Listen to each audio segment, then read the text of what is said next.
Mario Golf, you could play as Pauline and King Bob Bomb. Game of the year, Charging Chuck. Woo! It's been a long time since we've done a podcast. It's been a long time since we've done anything, really. Yeah. Yeah. I asked our Discord if they would listen to an Extra Joy podcast, and they said that they would, except for one of them. Yeah, GB said no, so we're not actually going to do one. Good night, everybody. Good night. Have a good night. Thanks for coming. It was nice. It was nice hearing from you. Yeah. I don't know what the music is anymore, or else I would start humming it. The end music. So, yeah, I know. That's the old one. All right. Was that really? Dang. We used to do like different. It was different. Oh, well, we started doing different music from whatever game, like different games. But when I was editing, I would just throw any VGM track I had. But for a while, we were doing music specifically from Pokemon. Pokemon, like Heart Gold and Soul Silver, and like Black and White. Yeah. Ditto, already off track. Gotcha. Yeah. All right. Anyway, we're here to talk about E3. We got me. My name is Don. Unless you, or just in case you didn't know. And then we also have Josh. Yo. Matt. Sorry, hello. I interrupted Josh saying "what up," and then I immediately interrupted Matt. This is new. This is new. All right. Yes. One more thing. We also got Rick. Yeah, that's me. I'm here too. Yeah. Feel free to interrupt. Hey, and now, one more thing. One more thing. One more thing. Is that your Columbo impression? Me? Or No, is that not if it's Uncle was from doing Jackie Chan both. collection? one Chan more Adventures. thing. That's Uncle from Jackie Chan. Yeah. Yeah. That was my really bad Columbo. Yeah. Shut up. Talk about E3. I don't even know who Columbo is. Is that Columbus? One more thing. Let's not. Columbo is a great Listen to television Columbo detective, podcast. but let's not spend a lot of time on the identity of Columbo. Yeah, we're 2 minutes in, and the people want to hear about E3. Maybe I don't actually know if they want to, but we're gonna talk about it because why not, right? We're here. We're talking about E3. Never mind. We should post an hour-and-a-half long podcast and never actually get to the topic. Yeah. All right, good night, everybody. Good night. All right. See, Columbo's whole thing was he would leave the room and then he would come back and go, and one more thing. Is that real? Yeah, no. On the show, he was like super nice. He'd be like, "It's a lovely house you got here. It's just beautiful chandeliers. I'll get out of your hair, but one more thing." Like that, he was always doing that. And then accuse them of murder. Yeah. Let's talk about fucking E3 already. Jesus Christ. So, let's start off with like the I guess Other guys. the other ones, like, because our channel is mostly like Nintendo centric. You know, a lot of our fans, they like Nintendo stuff. I mean, we just like Nintendo debatably. stuff. I A suppose. lot of our viewers come to us for that, but also a lot of us like that. Come Yeah, to us I for just that. really like Yeah. Nintendo. Okay, we'll get to that, but let's Yeah. talk about the shit show that is the other E3 conferences. I didn't get to watch many of them because I was working mostly. But I did hear about a lot of the announcements. Which one do we start with? I want to talk about the t-shirt guy. I think Okay. we should just. I think she would just. Jack himself. We could just talk about whatever. Just whatever comes to us with these ones. I don't think it's too important if we go conference by conference because I also didn't watch any of the other conferences. I'm less connected with the video game industry than I've ever been, largely because I only own a Switch. Like, I don't own an Xbox. I don't own a PS3. I guess I could play games on my PC, but like, I don't know. I just, PS3? That's two generations ago. Well, you might also not own a PS3, so never mind. I do own a PS3. I mean a PlayStation. I don't own a PlayStation 4 or 5.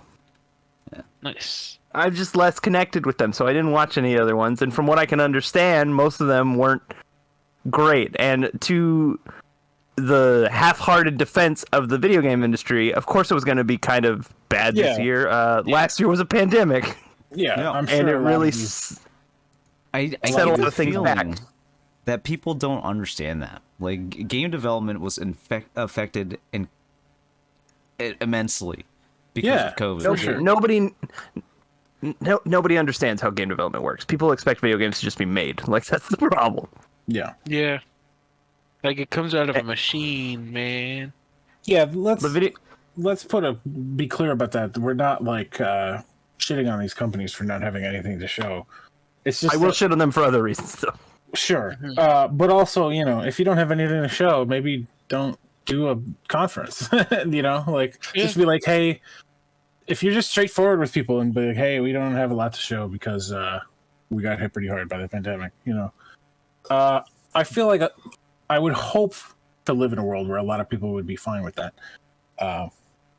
Do you think that's why Sony didn't have a conference, or do you think they're just like so pretentious that they could survive off of their state of play and stuff like that?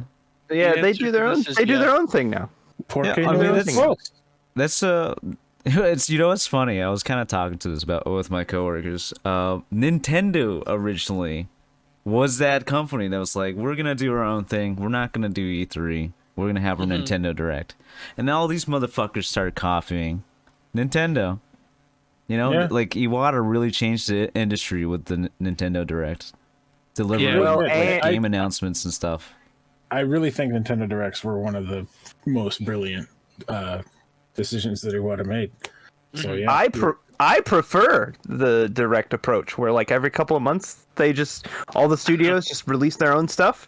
Like, I prefer that to E3. I think E3 is kind of dying, between all the companies, especially last year, having to do their own things, their own announcements on their own means, whether it be a state of play or a direct or just posting a trailer on Twitter, right? And you got Jeff Keighley over here making his own Summer Games Fest E3.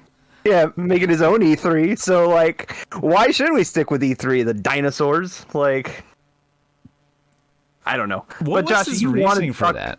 By the way, like, just what? Jeff Keighley just want to be Jeff Keighley, I guess, like King. So he did it last year because there wasn't going to be an E3. There wasn't going to be an E3, so Jeff Keighley was like, "Well, we'll do our own thing. We'll do it from home." So he started Summer Game Fest last year, and then it got bigger this year because Jeff Keighley, despite how I don't entirely understand it, that man has insane connections and just knows everybody in the industry and can just get anybody to do whatever he wants. So if anybody can create a new E3, it's him. Yeah. That'd be cool. Yeah, as Matt was saying, Josh, you wanted to talk about T-shirt guy? Yeah, I mean, I do think he's Jack from Final Fantasy Origin. Oh, you want to talk about Square? Okay, so let's talk about Square. Let's back up just a little bit and talk about the Square conference from the beginning. Yeah, of course. They showed off Guardians of the Galaxy, which I think does look kind of cool. I think it looks fun. I think it looks fun. I think it. I saw a few people. I saw a few people lamenting that we can't play as the other Guardians, and like, I feel that because he is probably the most boring one. He's the least interesting. However, I would rather have one character that's fun to play as, like, done well than whatever the hell happened with Avengers. Which I didn't even play, so I shouldn't talk like I know what it was like. But I would rather have a fun game with one character who controls well. I don't mind that. Sorry. I think the little team up system that they had going looked kind of cool. Like, you could just call on any of them to like do a team attack with. I thought that looked cool. I think they're all involved. I think it looks like a neat game. I think they spent entirely too long on it in that conference. Oh yeah. They spent literally 20 minutes, half of their entire conference on this one game.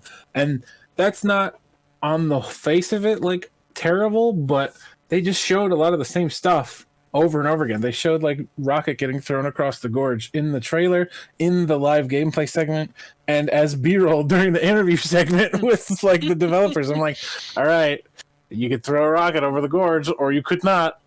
We get it. Yeah, I don't have too much to say about it. I think it looks fun, but I did not need 20 minutes of it. I think you're either sold on that game or not sold on it after 5 minutes. Yeah, I think any of these conferences, when you have a limited amount of time like that, I don't think you should dedicate that much time to any game. Yeah. Right? Like Nintendo was able to get away with it when they first did Breath of the Wild, and they did like their entire conference was Breath of the Wild. They did it with Smash Ultimate too. They spent like a half hour on Smash with Ultimate. Nintendo. You can get away with it with Smash Bros. And Breath of the Wild, though. You can't get away with it with a Guardians of the Galaxy game. Nintendo saved the gameplay demo for after the direct with the treehouse like demonstrations, and I don't know why more companies don't do that. I wish more I don't know why they don't do that. I think it would have been great to get the 5-minute Guardians trailer and be like, wow, this game looks cool. If I'm interested, which I am, I will watch the 20-minute gameplay demonstration on the show floor later or whatever. Yeah. That is a way better system. I don't know why they don't do that. You could just upload the gameplay to YouTube. Just upload it after the fact. If people want to watch it, they'll watch it. Yeah. And then they moved on to I didn't see the whole conference, so I just want to like point that out too. I saw a couple trailers, and that was about it. Yeah. Black Panther. I don't remember exactly everything, but yeah, they talked about Avengers DLC, which nobody even liked that game the first time. So I don't know why they buy it on PS5, please. They showed Babylon's Fall, which I don't know much at all about, but it's supposed to be like a live service game, which made me tune out. Yeah. You guys got anything to say about Babylon's Fall? What I'm reading on the internet is that it's like in the near universe. Am I correct? Is it in the near universe? I remember reading something about the pitch being like, what if Nier went on forever, which is weird because like the opening text to Nier is something like all good things must come to an end or whatever. Yeah. Okay.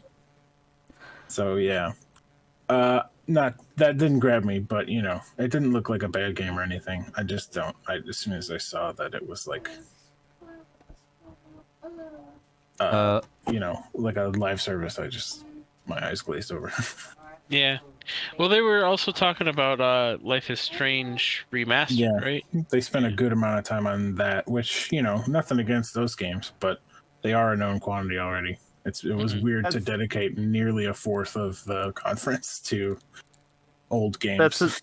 That's another one where it's just like Guardians, where it's like you're sold on that game. Yeah. With like one trailer.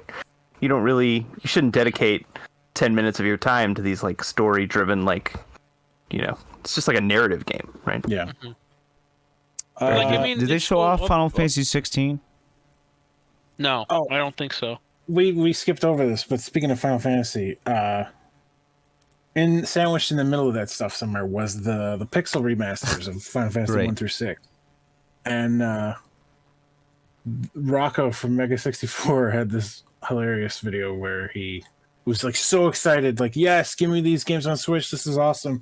And then as soon as the Steam and mobile comes up, he literally like storms out of the room. He gets up out of his chair and just leaves. And that was something that I felt from a lot of reactions that I saw. Like, why aren't they putting these games on consoles? Yeah. If we had Final Fantasy 1 through 6 on Switch, really, I only care about 4 through 6, but still, if we had 1 through 10 and 12 all playable on the Switch, that would be the coolest thing. I don't know why they are refusing to do that. Yeah. Technically, also 15's on Switch, but Pocket Edition, sure. Yeah. I don't know what kind of concessions they'd have to make, but I honestly feel like 15 might be able to run on Switch, like not Pocket Edition. I could be wrong. I've probably been proven wrong already. So in the comments, so. Yeah, feel free to tweet at Josh on Twitter about why Final Fantasy 15 can't run on the Switch. Yeah. It's at Josh R _. Hey, that's not it. Oh, I don't know what it is. I'm sorry. It just comes up automatically. I don't have to memorize it. Yeah. Yeah, it's been the same for you. Anyway, we could talk about T-shirt right now, as Josh calls it, or Stranger of Paradise, Final Fantasy Origin, which... What a name. Josh, you wanted to talk about it, so you go ahead and start us off. So I mean, honestly, I do think the game itself looks cool. I just think the character designs are so lame. I said this before, but I think they're supposed to be customizable. Because I could swear in the trailer they show the like t-shirt guy in like a mage outfit. Yeah, I think Or you might something. be able to like change armor and have it appear on your character or something like that. Real And I also time don't armor know- change. Yeah. I also don't know if this is true, but I saw someone talking about how it's like one of those Hollywood adaptations of a video game where like army men get sucked into a different world like Monster Hunter. Okay, I don't know about that. Citation needed on that one, but if that's what Yeah. they're going for, I kind of like it more than I did 30 seconds ago. Yeah. I think the Again- game looks cool. Like I said, I saw some random person say that on Twitter, so I have no idea if it's true or not. Yeah. But go ahead, sorry Ricky, I interrupted. No, that's all right. I don't care for the character designs either. It feels like I get the vibe of Nomura being like, all right, you don't want me to put so many belts and zippers on my characters? This guy's in a shirt that he bought off the rack at Nordstrom. Get off my, don't at me, That's like the vibe I get. I don't care for the character designs. I also got that vibe. I think it's funny. I saw somebody on Twitter call the main character Macklemore. Star-Lord kind of looks like Macklemore too. I think the combat looks fun though. I'm down for a Team Ninja like action game in the Final Fantasy universe. Oh yeah. It's- Plus, I get the feeling at like it could be so much more like Team Ninja, Final Fantasy, but it's I don't know. It should be. It's as much as I actually tend to prefer Nomura's character designs over Amano's. I think this game should have had Amano designs. Like you want to wear in a like Souls like or like Neo like action game in the Final Fantasy universe. You want to be in the like most ostentatious, elaborate armor with the cool horns and spikes on it. That's what you want to be like slaying dragons and shit, right? That's what I want. yeah. Did Amano isn't- sorry. I was gonna say, didn't That's all right. Amano like design the original Final Fantasy, and this seems to be a reimagining of it? Yeah, that's what I'm saying. Like, Why is this not just Warrior of Light? yeah. That's. I was just about to ask if it's supposed. I don't know very much about it other than screenshots. I didn't watch any videos. I don't follow Final Fantasy very well. Isn't it supposed to be like a retelling or set in the world of the first Final Fantasy? Yes. Like that's why it's so weird that it's so like grim, dark, and because the first Final Fantasy is so happy and chipper. And Colorful. Yeah. colorful. Well, it is. It's not a remake, but it is like a new take on Final Fantasy 1 because Garland is the main villain, and he turns into chaos by the end of the game. Spoilers. So like, Oh, spoiler! It's all over the trailer, is it not? yeah. Well, that's what they're going for, though. Is like a different kind of take on Final Fantasy 1, which Yeah. I'm down for. Nomura said- I don't Sorry. like the. I don't jam with the character designs. They don't do it for me. Mm-mm. But Nomura said he wanted it to be a story about an angry man. yes. And Yeah, like me too. I've seen people compare it to like 15 because I guess 15, if they're in modern clothes, it makes sense. Yeah. But There's also no female characters in either 15 or this game. yeah, the part that like I don't think will work and that I think they definitely nailed in 15 is just like because it's just the story of an angry man. And granted, we have one trailer, but the character interactions wouldn't to me seem as like real or human, like it's buddies going on a trip or something. Yeah, Matt had an interesting, amusing tweet about how both of the character bios for the other party members are just like about how much they like the main guy. Yeah, that's like So it's like a he's kid- Poochie. Like every time Poochie's not off screen, the other characters should be asking, "Where's Poochie?" That's what I said. It's like, Yeah, what are the bios of these two? I want to know about these characters, not how much they love this other guy. Like, I get it. They like their friend. That's cool. But who are they? Like, They're trying so hard to convince you to like the main character that they have to make the other characters just love this other guy so much. Final Fantasy 1 was pretty light on story in the first place, and this is like an action game. So I don't mind so much if the characters and story and plot and stuff are kind of light. But it is... I fully understand why fans of Final Fantasy, which is as a whole known for its compelling characters and narratives, why they would be disappointed that this seems to be kind of a little throwaway side story or whatever. You know? Yeah. I get it. Yeah. I think it looks neat. Yeah. Yeah, I'll play it. I just like Final Fantasy games. Most of the people who are complaining will play it too, so. The next conference I watched after that was Capcom's, which was also bad, but they at least set the expectation that they were only going to talk about 3 games that we already knew about.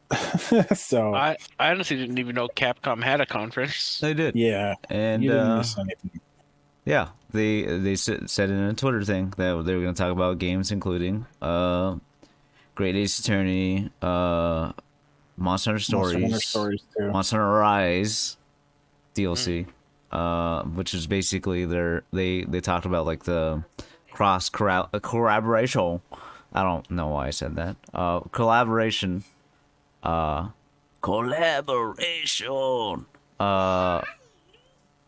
between Monster Hunter Rise and Monster Hunter Stories. Not like a collaboration with like Resident Evil or Street Fighter or Mega Man or like anything like Nintendo even, like anything cool that they've done before with the Monster Hunter series.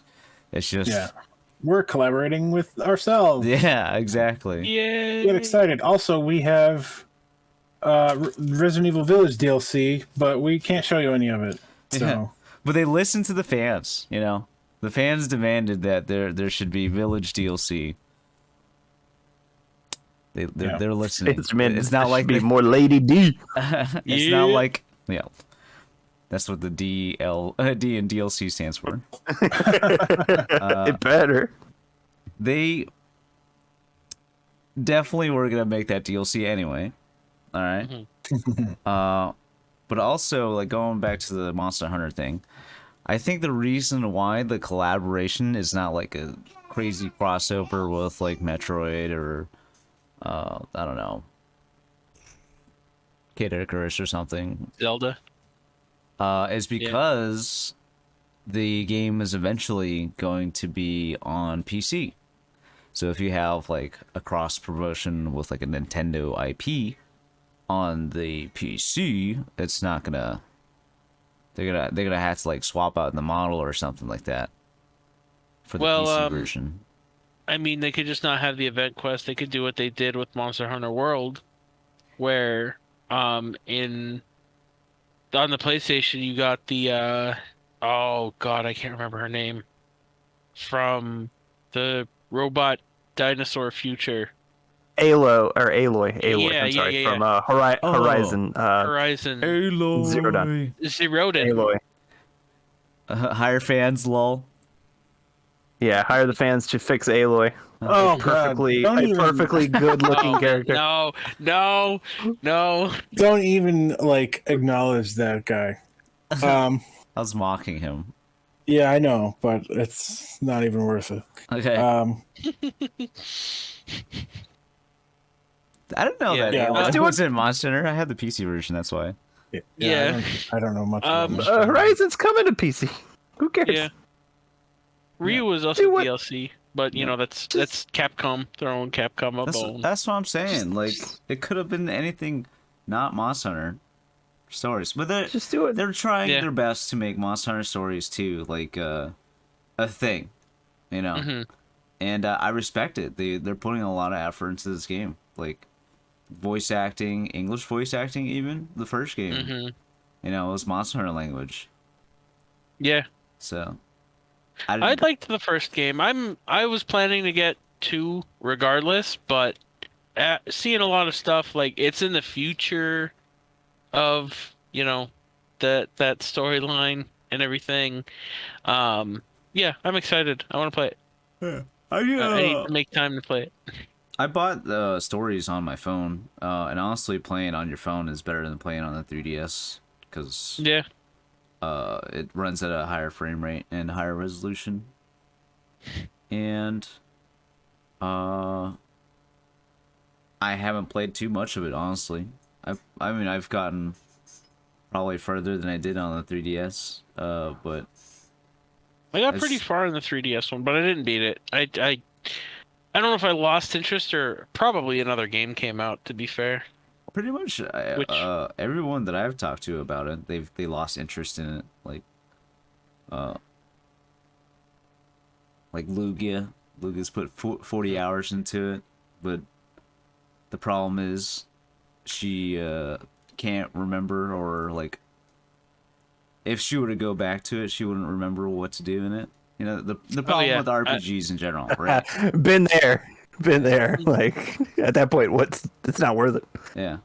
Do I start over? Yeah. Yeah, Like, I'm not starting over. I spent 40 hours. That's like me with Xenoblade. I got 40 hours into the remaster on Switch. I'm like, oh, I'm gonna beat it. I'm so close to the end. I got, and then I was like, how much time is left in this game? Because I felt like I was just doing the same thing over and over again. And then I look And it it up, said you were I'm like, there's 15%? another 40 hours. Yeah, that game's supposed to be like stupid long. Yeah, like I feel like where I remember I was in the story, I was like in a base for the Mechon, and I'm like, oh, this has to be like the end, right? Nah, son. No. But yeah, like any RPGs, let alone the super super long ones like that. Yeah, if you stop playing for like a week, you're done. I want to talk about the Great Ace Attorney Chronicles briefly. Yes. Sure. That is very much a known quantity. They didn't really show anything new. But I like that they did give it a spotlight in their presentation, because I hope that game is successful. Yeah. I like that they're pushing it. They're trying to show people what's cool about it, and they're not just sending it out to die. It's I mean, say if I was somebody who was not invested in the Ace Attorney series, I don't think I would be particularly interested in the Dance of Deduction. No. Or the other thing was a summation something. Yeah, summation something. That you got it. What is it? Summation examination. Oh, summation examination. Oh boy. No, I agree. They didn't necessarily set the world on fire with their showing of that game, but I just appreciated that they gave it, like, they put it on a big stage in the middle of their big conference. Yeah, and they're giving it a shot, and that's great. It's honestly a big deal that we're getting those games. It's I'm so excited. It's like if they made Mother 3 again, but in English. Kind of. Is it like that? Yeah, well, it's a Japan-only title for a while, and it was also English translated already. Okay. I don't think it's as old as Mother 3. Of course not. Definitely not. I get what Don's trying to say, and I agree that it's a big deal to get this long-awaited official localization. I'm very, very pleased that it exists. Yeah, I hope people play it. Yeah, I hope so too. That's pretty much all I wanted to say about that. After that, Capcom went on to talk about esports. Oh yeah, I definitely stopped. And you turned it off. Yeah, like I care about Street Fighter and stuff like that. Like I care about fighting games. I do not care about Capcom Pro Tour. I'll be honest with you. yeah. I don't even know what it is. It's like their tournament series for Street Fighter. All right, sure. Yeah, Capcom Pro Tour. Cool. Good for them, I guess. Yeah, I mean, they said what they were going to do. That was definitely not something you want to end the show with. Ain't nobody cares about that. I mean, I'm sure there are people that are, but did they though? Did they actually care about it? Do people who care about Capcom Pro Tour actually care about that end of the end of the conference? No. Yeah, I'm If pretty they sure cared about Capcom Pro Tour, they already cared. Yeah, I'm pretty You didn't sure with it. Justin Wong even said that conference was whack or some shit. Yeah, I think if they hadn't set the expectations beforehand and told us exactly what they were going to talk about, a half an hour conference about 3 games that we already knew about would have been worse than Square Enix's, because at least they had new stuff to show, you know? Yeah, but nobody liked what they had to show. Yeah, I know. Yeah.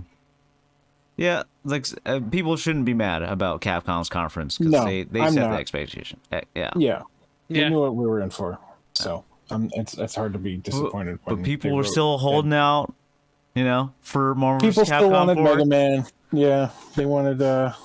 Yeah, they had their pies. Mega Man 12, Yeah. He's in Smash Bros. Legends 3. Speaking of Smash Bros, let's go ahead and move on to Nintendo's Yeah, conference. we're pretty much at 30 minutes now into the podcast here, so it's time to crack open Yeah. E3. The only other Go ahead. the only other thing I wanted to say about the other conferences is one, Xbox announced that Elden Ring is going to be an Xbox exclusive, which is a big dick swing from wow.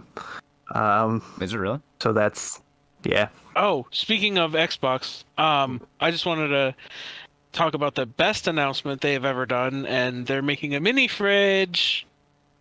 They are making an Xbox One shaped mini fridge, which is very funny. Or Xbox Series X. That's pretty cool, you know? Actually, before we move on to Nintendo, even though I'm the one that said to do that, I do want to very quickly we talk about Limited Run, because they had a lot of cool stuff to show, actually. Yeah, like plumbers don't wear ties. Yeah, what the fuck? They announced a ton of stuff that they're bringing to Switch, including Plumbers Don't Wear Ties, which is really out there. Zombies Ate My Neighbors. Oh yeah, that's awesome. They announced River City Girls 2, which I'm personally excited about. I enjoyed the first game. I do not. I know Don I haven't didn't. played it. Well, the internet doesn't. Well, maybe the sequel will be better. Yeah, but maybe. Yeah, David didn't like it either. the thing, I didn't like it at launch. They did make it better by some quality of life things that they patched in. But anyway, the thing that blew my mind a little bit was Shin Niketsu Koha Kuniotachi no Banka for Super Nintendo, which was the Japan-only Kunio-kun game that I stole the backgrounds from for my old sprite comics I made when I was a teenager, is getting brought to Switch under the name River City Girls Zero, because that's the first game. That's the first game where those characters appeared. Yeah, Kyoko and Misako from River City Girls. So that's wild. I just wanted to give that the space and the moment to say how wild that is. That is wild. That's not that special or interesting a game. I have played it, but it's special to me because the backgrounds from that game became sort of a part of some of my characters and their little world. Just looking at the screenshots they chose for the image, you could see backgrounds you used. Yeah, I know you guys, if those of you who are listening might not have any clue what I'm talking about, but I know everyone in this call with me will know what I'm talking about. So I just wanted to briefly touch on that because I think that's absolutely wild. I never would have saw that coming, and it's kind of cool. Yeah, for sure. For sure. Limited Run rules. They're doing great things. I thought people don't hated them, own. though. Limited Run? Why? Yeah, Because their stuff's limited? They're called Limited Run. Why don't they just run them forever? Yeah. That's fair. I think I hate limited editions of anything. It's right. I'll tell you what's annoying to me is that their slogan is forever physical, but it's only physical by For them a limited time? for a month. For a month. Yeah, for a month and a half, yeah. How you going to call yourselves forever physical when it's only available for a limited time? Costs a lot to produce things, man. They got to produce them in they buy them in certain quantities, so that's why they do pre-orders. I don't know. I think Limited Run does good work. I know that it sucks that if you can't afford something that they're making, you could potentially never get it because those things shoot up in price real quick. Well, yeah. On the aftermarket. Just get it digital. That's Yeah. Well, yeah, they're all gonna they're gonna be around digital, like most of the games they're doing. Digital But I think it's forever. cool that digital forever until the company decides they don't want to do Yeah, yeah. just to delist everything. I just thought they actually, I didn't watch their conference, but they actually had like a lot of substantial announcements, I thought. So I thought we should at least bring it up. They did. They did. The only other thing I wanted to say was that they're making an Avatar game. That's funny. That is funny. The blue people Avatar. Yeah. Yes, Avatar, the James Cameron's Avatar. There's going to be an Avatar video game before there's an Avatar sequel. Oh, yeah. A second Avatar video game, because there is an Avatar video game. I'll say this for that Avatar game, which I didn't actually even look at the video or screenshots of. But the world was easily the most interesting thing about that movie. So, which is why they made a theme park land on based on it. It could be fun to like explore and ride the goofy animals and all that. I'm not gonna like. I am gonna laugh at it. I already have, but you know, I'm not gonna write it off as like who cares, because it could be fun to explore. No, it probably will be cool. Like a Breath of the Wild type game set in Pandora. I don't know. That sounds fun. Yeah, that fun. would not be. That's not a concept that's bad idea to start. Yeah. Yeah, that's not a bad idea. It's just funny because it's Avatar. It is. That's funny. the only reason it's funny. I'm not above laughing at it. Also, I hate Ubisoft. So. Are we not going to talk about Ubisoft? No, fuck them. All right. I didn't even mention them by name. No, we'll talk about them. They're in the Nintendo Direct too. Yeah, that's the only thing that's exciting from Ubisoft is that one Nintendo Direct game, really, that Nintendo. Yeah, Just Dance. Yeah, Just Dance. Just Dance. No, they announced the sequel to Mario plus Rabbids, Mario plus Rabbids Sparks of Hope. Nintendo themselves leaked it the day before. Wait. I want to test you real quick. What's the subtitle of the first game? Kingdom Battle. All right, fair. You just you totally glossed over it because I figured you maybe didn't remember what it was. No, it's Mario plus Rabbids Kingdom Battle, and then there's the Donkey Kong DLC. I don't know what the Donkey Kong DLC is called. You know what? That's fair. I don't either. I think it's cool that it exists. I didn't play the first Mario plus Rabbids, okay, because like I don't love the Rabbids. Like from everything that I heard, that game is very good. Yeah, like, people seem to really like that game, and like I'm sure it is very good. But I'm at a point in my life where I just hate Ubisoft because they've done a lot of horrible things, and they haven't really atoned for those horrible things. Yeah, and, they like put Yves like up on the stage, like nothing Did happened. Yes, he hosted the conference, did he not? Yeah. Oh, that's kind of crazy. Yeah, that was fucked up. Yeah. Yeah, they won't even account like when it first was coming to light, they made their dumb little like non-apology, corporate statement, and then there's been nothing since. So like, fuck Ubisoft is all I'm saying. But a lot of people liked Mario plus Rabbids, and a lot of people are very excited for the sequel, and it looks very cool. Mm-hmm. Like, I will give it that. It's got its own unique style. Like, it's completely different from the first, even. Mm-hmm. Like, it looks cool. It looks like a cool game. Now, just wait 3 weeks, or maybe even 2, and then the game will be on sale. Yeah, that's... Yeah. I tweeted about that, too. You can already pre-order it for $60. Don't do that. By 6 months in, it'll be $30. Within the first year, it'll be $20. Yeah, because see, Nintendo didn't develop those games, so they'll actually drop in price eventually. Right. I think the first Mario plus Rabbids is on sale on the eShop right now for $15, maybe even $10. Yeah. Like, if you really want to get it and not give Ubisoft a whole lot of money, you can buy it that way. But, good for the people who want it. It's cool. At least they're letting Mario do something different. With a different studio. So... One we more can go thing. on to Nintendo now. Yeah, no, I mean, I want to go back to Xbox actually real quick because we kind of glossed over probably a big franchise that people. When are they gonna get to the fireworks factory? I don't know. I feel like people care about Halo a lot, like Halo Infinite. Sure. They have like they announced like the multiplayer would be like free to play and stuff like that. I don't know if they announced that, but they like showed it off or something like that. I've heard it being talked about. I feel like it was announced. Yeah, that's kind of cool. Halo's the one with the guy with the drill hand, right? Yeah, he's in Smash. What? I don't know. I was just saying bullshit like Josh was. But that's cool. You know, it's free on Game Pass. Game Pass is great. I haven't. Game Pass is a very cool thing. Yeah, I agree. It's the one thing I like about Xbox. Yeah. Josh, One you were thing- talking about like Pirates of the Caribbean. Oh yes, They have a yes, lot of like movie crossovers with their games. Sea of Actually, Thieves. Yeah. Sea of Sea Thieves is Thieves getting is some fun. Pirates of the Caribbean Yeah. crossover. And If you have Game Pass, pick up Dragon Quest Builders 2. Play that. Yeah. oh yeah, for sure. Also, please play Yakuza Like a Dragon. That game is so good. One of the best, if not the best, RPG I've played so far. And I haven't beat it yet. So, but it's free on Game Pass now. They announced that during their conference, and you should A lot do of it. Bethesda games also come into Game Pass, from what I understand. Yes, of course. They own them now. Bethesda was a big, and it was a big part of their conference. No. Like I said, Elden Ring is gonna be Xbox exclusive. No. It's gonna keep Big dick Xbox energy in the right game. there. People are very excited about Elden Ring. Yeah. They are good. Yeah. I don't know anything about it. Me neither. Was George R. Martin.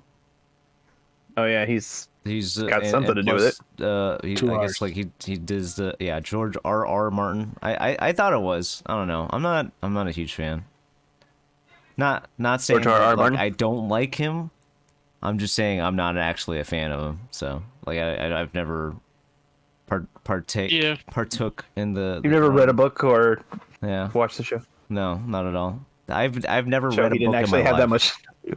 The only books All right. I read are people when I play Smash. All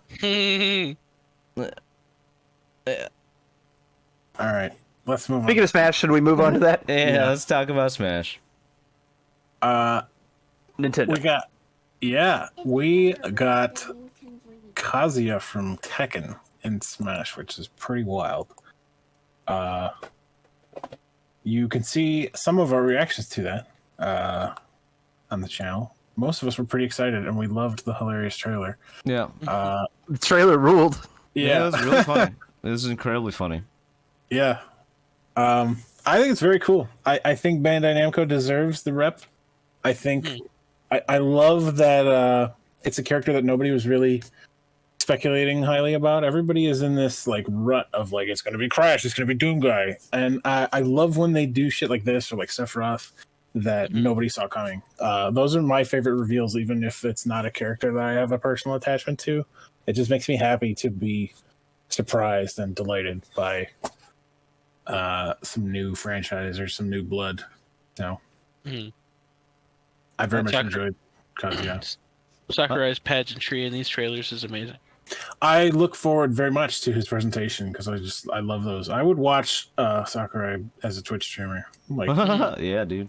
just like talking about game design. and like He's always playing games like constantly. I don't understand why he doesn't. he's a very like charismatic and interesting man, and yeah, I'm very much looking forward to the presentation. I always enjoy those. He just knows a lot about video games. What people need to understand, other than what Ricky said about Namco deserving another character, I don't understand why it took this long, right? Pac-Man was Smash 4. I don't know why it took this long. It's kind of wild.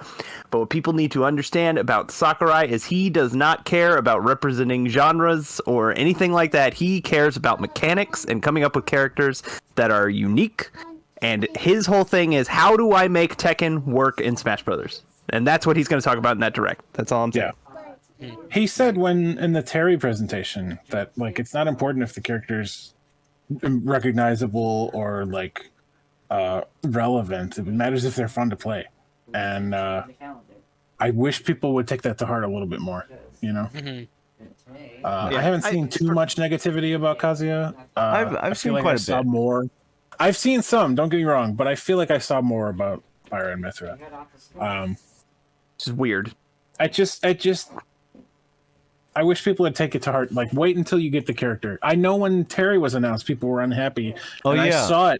I saw it turn around. I saw a lot of people on the internet say something to the effect of like, man, when Terry got announced, I didn't give a shit. But after actually getting my hands on the character and playing as him, I love him. Like, I saw that sentiment expressed quite a bit, and I'm hoping that people give Kazuya a shot and enjoy playing as him as well. You know. Yeah. Well, Kazuya is cool, and as Yeah. like one of like 2 actual fighting game people in Adam and Ditto, me and Phil, I honestly attempted to like when I was learning Tekken, which I can't say I actually have learned Tekken, but like dabbling and like figuring out who my main would be. I was considering Kazuya. Ultimately, I settled on playing the silly robot girl who takes off her head and gives it to you, and her head explodes. Because that's funny. Hayachi. Yeah, Hayachi. Yeah. But That's unfortunately all I know about that game. I knew that was because it was the only character you could name. That's why you went with Hayachi. there's also Panda. There's also King. Yeah, there's also King. Yeah. Not to be confused with the other King. There's also another fighting game. But anyway. Yeah, from King of Fighters. Kazuya is cool. He's obviously he throws people in volcanoes. His dad threw him in a volcano. Yes. He has the devil gene, not to be confused with Gene, his son, who also has the devil gene. Excuse me? Well, that's how genetics work. Man. Yeah, genes, right? You know, you get the devil blood infused in you, and you shoot laser eyes. Okay. So it And seems then like Negan joins the fight. it seems like for his smash attacks he becomes like devil. Yeah, it doesn't look like a Terry or Sephiroth thing where like he gets the super mode and can stay in it. It looks like he like turns into the devil for his smash attacks and his taunts and some of his other moves and stuff, and then like turns back out of it. It also does seem like he has like the rage. Yeah, mechanic as well. There's a bunch of shots of him like glowing with that aura, so I'm waiting to find out what that's about for sure. Yep. The aura. The aura. It's probably rage, and maybe he has access to a rage art. So. But maybe unlike Terry, he won't be able to just like spam it a bunch. He gets to do it once, and then that'll be it. Or maybe he just has like increased damage. Yeah. We'll have to find out. But yeah, that's pretty exciting. Yeah, Kazuya is really cool. It's about time Tekken was represented. Now you got the sort of like holy fighting game trinity. You know, King of Fighters, Street Fighter, and Tekken. Yeah. And Mortal Kombat. And Yep. I just kidding. Coming soon. No, don't be like those people that like once Sephiroth was revealed, they're like, "Oh, we're getting another villain, Eggman. He's coming. We're getting the Eggman." Here. He has the master plan. Kazuya was revealed. We're getting another fighting game. Oh, it's Scorpion. It's the sole bad guy. Yeah. All right. Are we gonna go point by point through the whole Nintendo Oh, we don't have to. What do you want to talk about, Ricky? Well, what would you like to talk about? Before we move on, like from Smash, like does anybody Oh dear. have any predictions for the last DLC person? Also, hey Hey, Jace. Jace. Hey, folks. We're actually Jace is the last character confirmed. We are in the middle of recording a podcast. If you're comfortable joining us for that. Yeah, that's fine. I'm sorry. I didn't realize. No big. Yeah, we pretty much just got done talking about Kazuya being the next DLC fighter Smashing in Brothers. Smash Bros. Yeah, and the brothers Smash. That was an interesting reveal for sure. I was pretty excited. About Yeah, I think it's cool. My whole thing when it comes to predicting is like, first of all, I've given up on predicting because same. it's impossible. I'm just This on DLC Mr. Sakurai's wild ride. If the last several reveals were of any indication, then trying to predict is kind of worthless at this point. This DLC pack has been a journey. All right, I didn't think I thought Arms was out. They pulled it back in. Yep. Right, Minecraft seemed like and maybe after Banjo that was out, but they pulled Minecraft back in. Sephiroth literally came out of nowhere. Yeah. I cannot even describe how I did not expect Sephiroth even remotely. Pyra and Mithra seemed like they were out of the conversation, and like Kazuya, Yet. yeah, I would argue And of then- this entire path, Steve was like the most predictable. talked about, yeah, which is wild. Yeah. I know.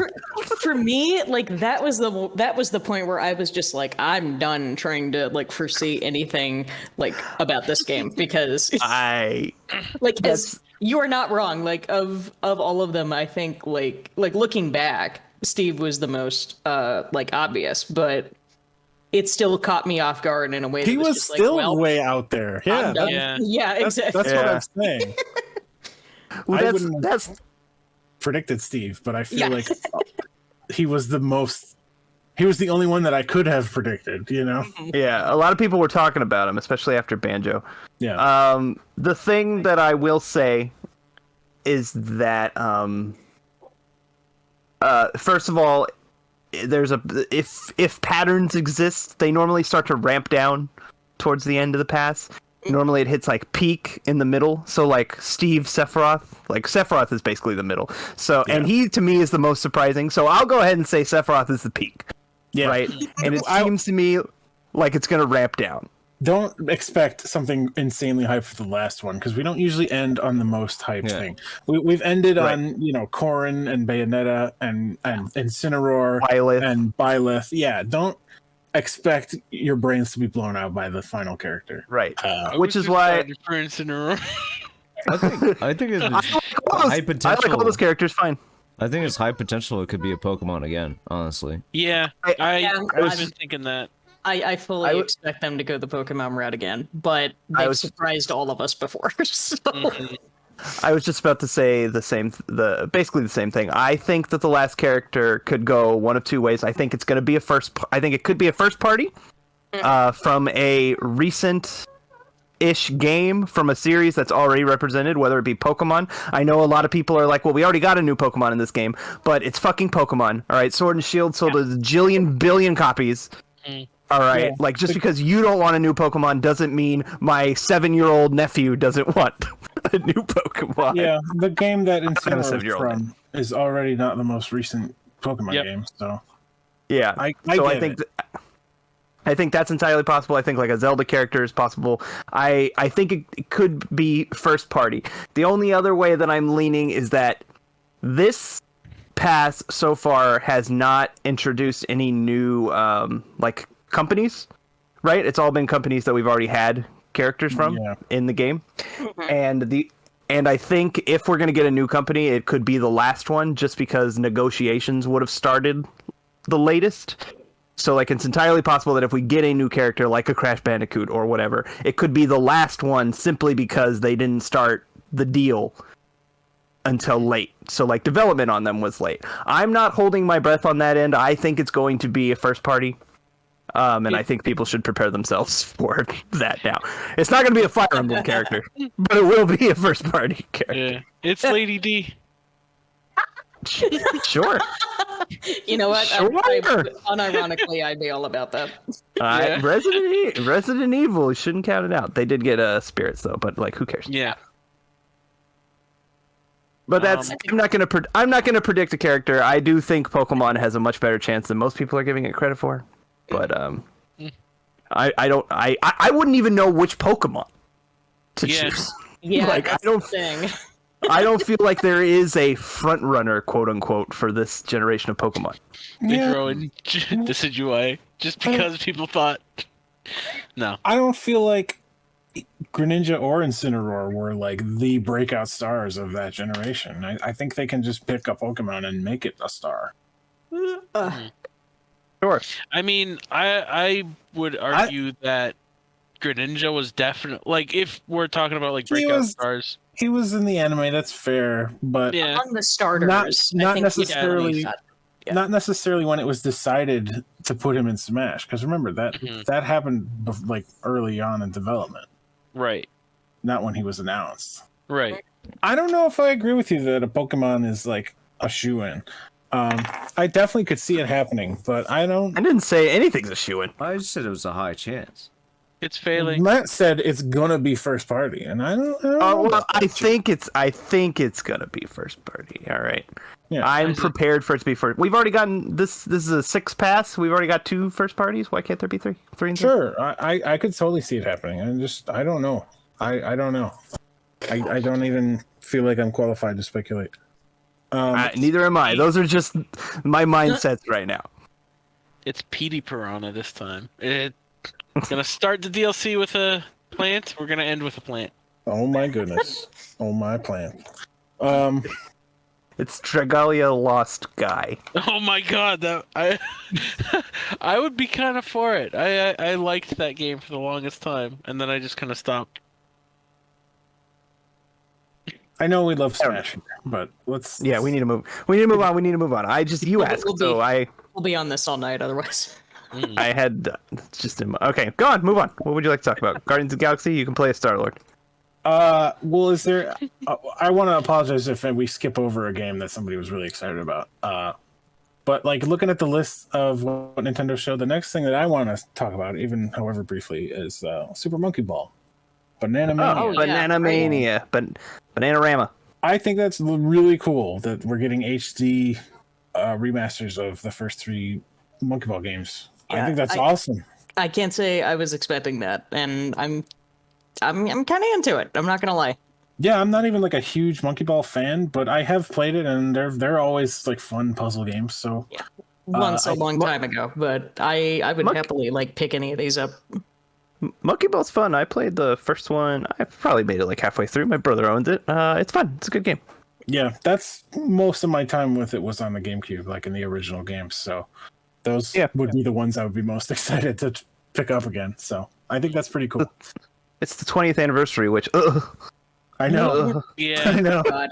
Waluigi hates that. my hand grew a liver spot after I said it.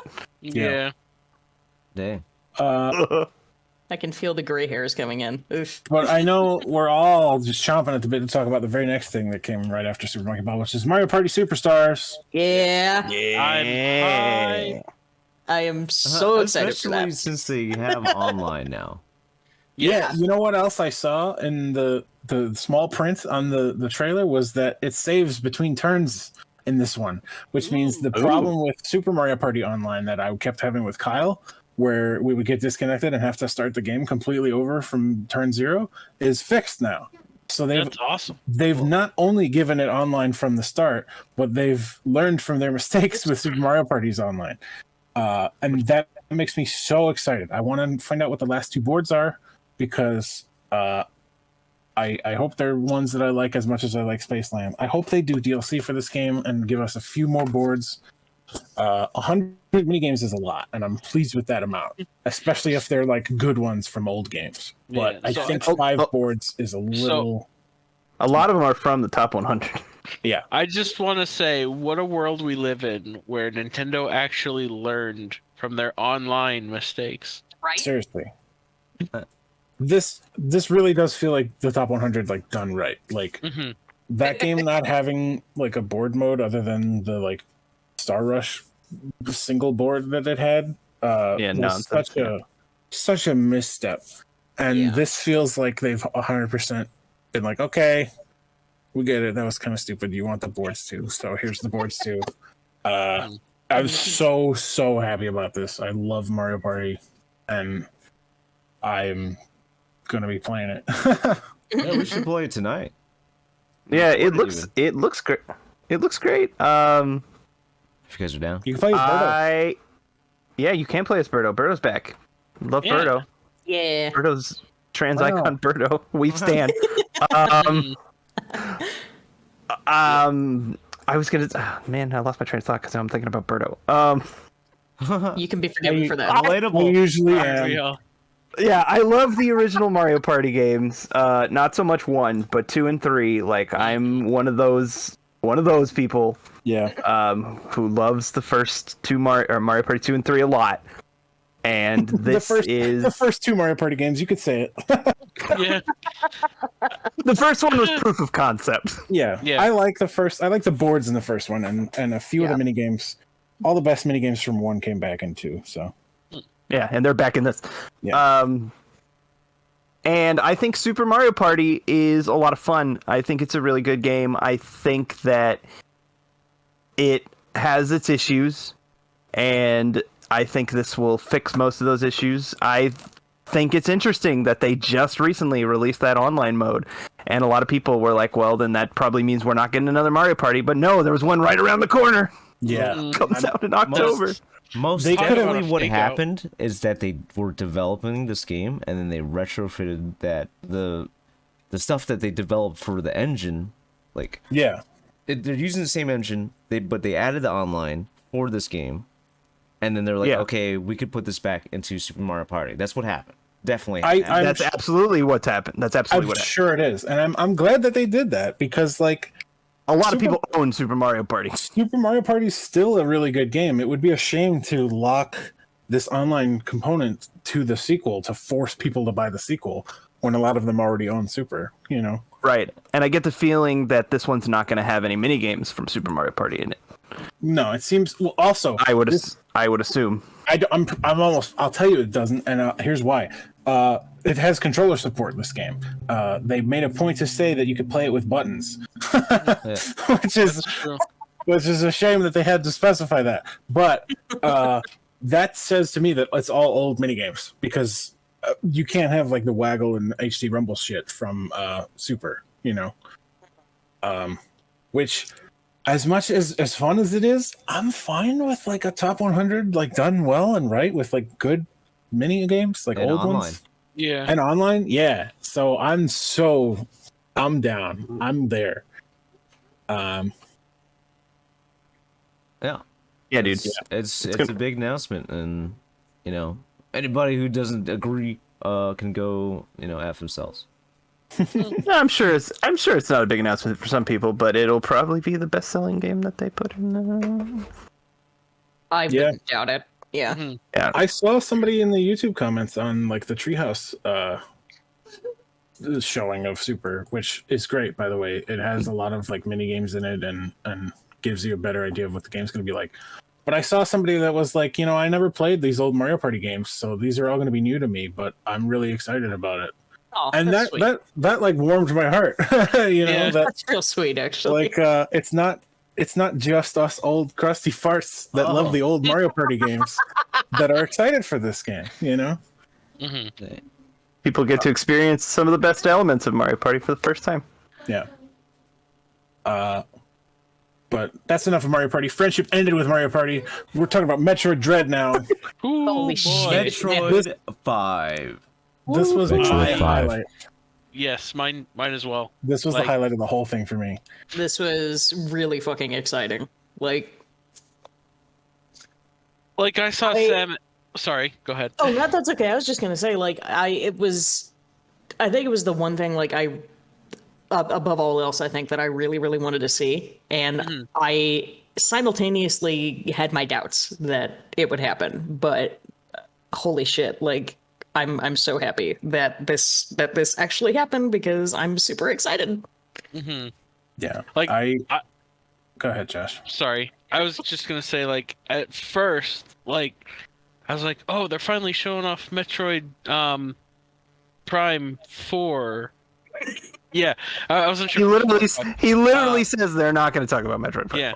So no, I was in the doctor's office at this point, so I was just like, I see Samus come out, and I'm like, oh, that's awesome. They're showing it off, and I see her shoulder, and I'm like, oh my god, is this Metroid 5? And then it pops up. Oh my god! I don't lose it in the doctor's office, but I almost jump out of the seat. Yeah, I almost jump out of the seat in the office. So I cover my mouth because I don't want to be screaming. Yeah, oh my god, that's pretty funny. So I want to mention that before even the direct happened, I was thinking about how they were gonna announce a Metroid game, but it wasn't gonna be Metroid Prime 4. They weren't gonna show anything Metroid Prime 4. And Yeah. I thought people were gonna be really disappointed because it would be something like Federation Force or something, but it ends up being like the long-awaited sequel, like since like that freaking little itty-bitty blurb of text in Metroid Prime, whichever one Yep. it was. I think is it Corruption? Yeah, I think so. With the thing about Metroid Project Dread? Dread is nearing, Yeah. Project Dread is nearing completion or whatever. Yeah. Yeah. I don't remember that at all. But Yeah. that, It's a quote in the game. It's a small text that you like. It's kind of hidden because you have to scan it. It's That was an Easter egg because Metroid Dread was like a working. That was a game they were gonna make. Yeah. And like, if you watch the like developer interview from the Treehouse on it, like they started that up and like canceled it several times because they weren't like satisfied with it or whatever. But they're like taking the concepts from that and like actually doing it. It's not just that they like slapped the title Metroid Dread on it for like, haha, remember this. It's actually like the concepts from back then. They're making Metroid Dread, and that's equally as cool to me as getting a true sequel to Fusion. Fusion had such a like the ending of Fusion, it leaves the characters in this place where I just wanted to see their story continue. and like- they just never did. They just never did. Let's squeeze Exactly. shit. Yep. Let's squeeze. Let's shit do in. a prequel to Fusion. Let's do more Metroid Prime. Let's do Federation Force. Let's do a remake of Metroid 2. Like I'm like, yeah. Everything but a continuation. But what happens after Fusion though? Like I gotta know. And like I'm so excited to finally know. I Yeah. love the suit design. It's like a cross between the Fusion suit and the light suit. I think it looks super cool. Yeah, all of it looks sweet. Samus says transrace. Yeah. I love the suit too. Yeah.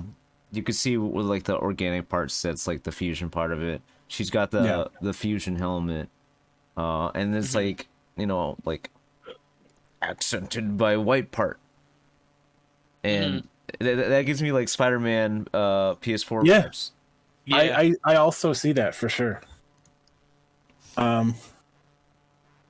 Yeah, I love the I love the sort of like art design and like the way that the game, not so much the game, the way like the world of the game looks. It's very like white and sterile and like clinical, like it's like man-made rather than this like creepy organic cave. And I love that. I think it suits the idea of Samus is the last Metroid at this point in the story. Like Metroids are all extinct except for Samus, who has Metroid DNA in her now. And so she's kind of like almost the biological horror in this world now.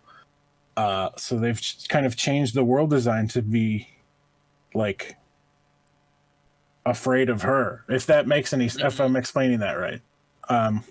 Yeah, I feel. I love that about it. I love that a lot of times, they brought back the melee counter from Samus Returns, which was sort of a controversial mechanic. But I like that in the trailer, we see her, and in the footage from Treehouse as well, we see Samus use it like while running and jumping and stuff.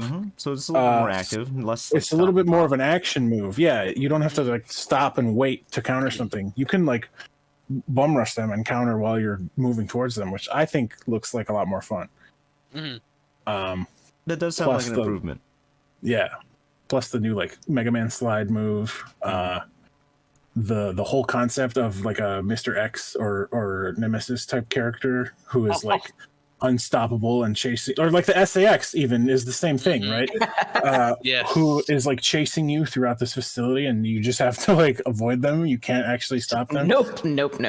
That sounds wonderful. Like just about everything that they showed about Metroid Dread has me like ravenous for it. I am so excited to actually get my hands on that game whenever it comes out. Me too. It was easily the highlight for me, and I'm probably I don't know about Don. He might be a bigger fan than I am, but I think certainly like Matt and Josh and Jace and a lot of us here aren't the biggest Metroid fans.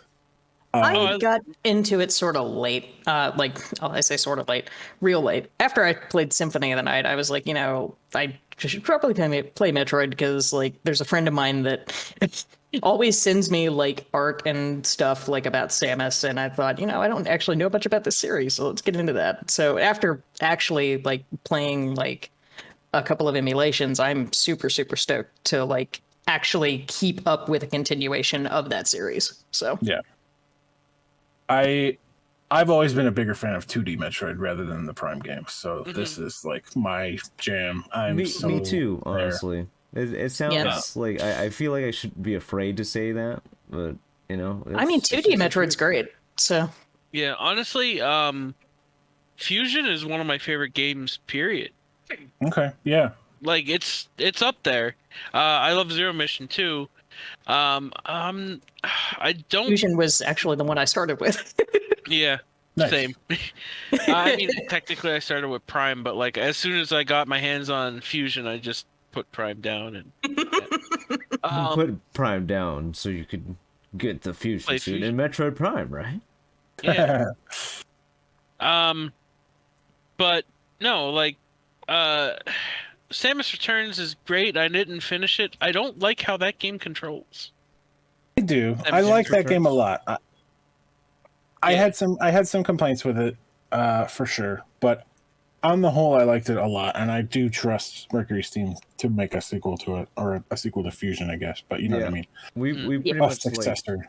Didn't specify it, but yeah, this new one is gonna be like co-developed with Mercury Steam again, the same developers that developed Samus Returns in conjunction with Nintendo. Like that is like that game, the Samus Returns, is entirely the reason why they're making this new one. Like, yeah, they were actually so confident in how good of a job they did or whatever. Yeah. So he wanted to revisit Dread or like those ideas to make this. Like you mentioned it in that interview. They probably got to work on this right after that one. They pitched a Fusion remake, Mercury Steam, and ended up making Samus Returns instead. So I even more so trust them to handle like the story elements that I was ravenous for from Fusion, because it's in the developer interviews on Treehouse again, the director said that Mercury Steam really loves and understands Metroid, so that fills me with confidence. I'm trying to like. Did you have to use you couldn't use the D-pad in? I believe you did have to use something else. Correct, because the D-pad was mapped to like the Aeon powers. The Aeon powers, correct. Which those are back in the new game too, apparently. Yeah. Yeah. I think that's why I didn't really like it too much. But I can understand that. My dad also refuses to play a 2D game without the D-pad. So I get that. But it didn't bother me. Well, I'll play it on Citra or something. I don't know. Yeah. Sorry, excuse me. I just drank some water. When you get Dread on Switch, you can use the Switch like system-wide controller remapping to play it with the D-pad. It would be a hassle, but it's doable. Yeah. Yeah. I just don't have enough nice to say about that. It made my day. So.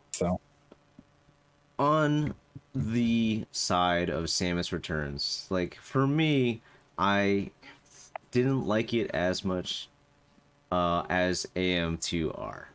Like that game was amazing. Loved it. It is also great. I agree. Loved that game. I didn't like Samus Returns as much. I was not a big fan of how the parry mechanic was very centralizing.